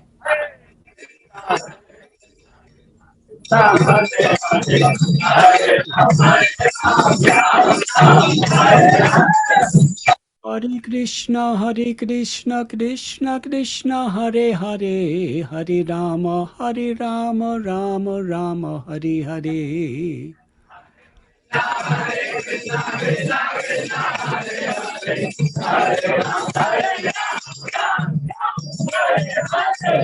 Hare Krishna, Krishna Krishna, Hare Hare, Hare Rama,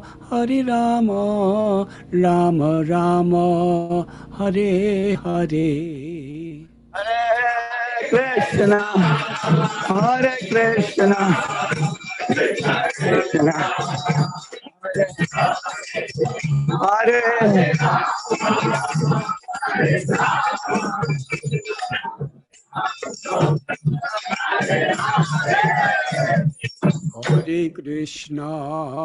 Hare Krishna, Krishna Krishna, Hare Hare, Hare Rama, Rama Rama, Hare Hare. Hare Krishna, Hare Krishna, Krishna Krishna, Hare Hare, Hare Rama, Hare Rama, Rama Rama, Hare Hare. Hare Krishna, Krishna Krishna, Hare Hare, Hare Rama, Rama Rama, Hare Hare. Hare Krishna, Krishna Krishna, Hare Hare, Hare Rama.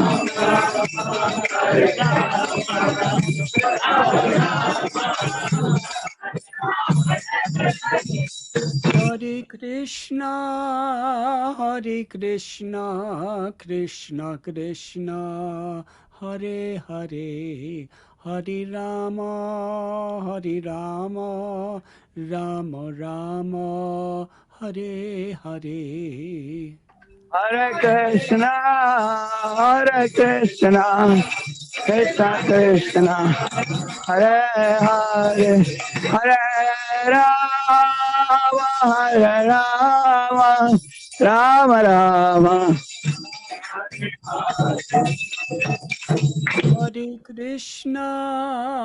Hare Krishna, Krishna Krishna, Hare Hare, Hare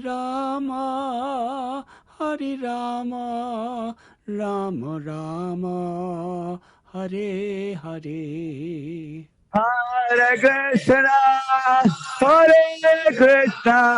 Krishna Krishna, Hare Hare, Hare Rama,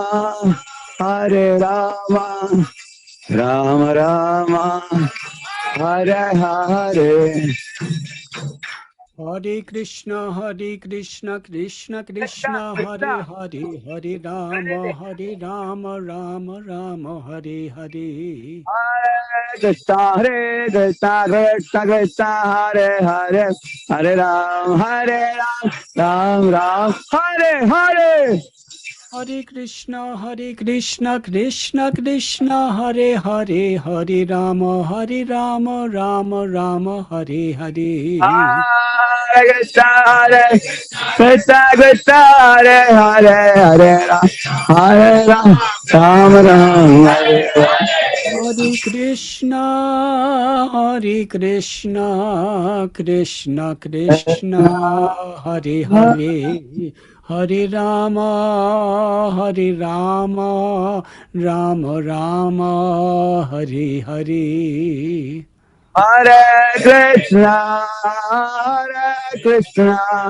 Krishna Krishna, Hare Hare, Hare Ram, Rama Rama, Hare Hare. Jai Jaya Prabhupada,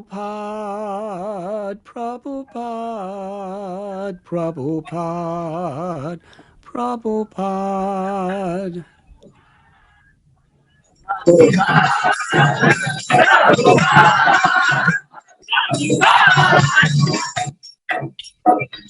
Jai Jaya Prabhupada, Prabhupada.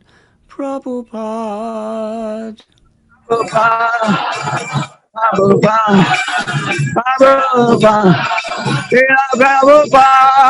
Jai Jai Prabhupada, Prabhupada.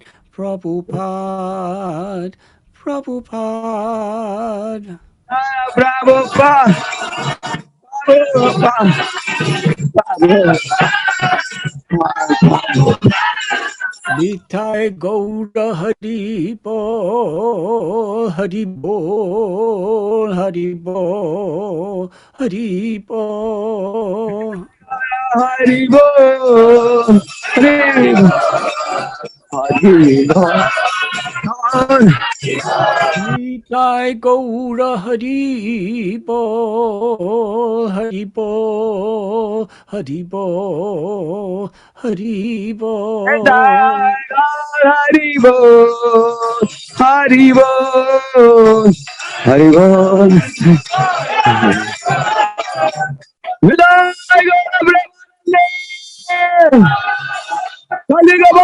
हरिनाम संकीर्तन की परम पूज्य राधानाथ स्वामी महाराज की श्रील प्रभुपाद की समवेत भक्त वृंद की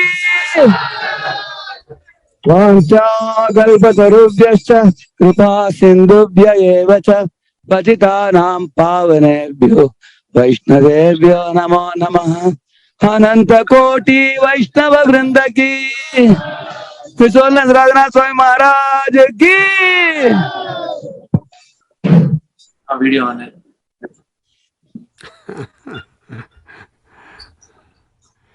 Thank you very, very much. Hare Krishna.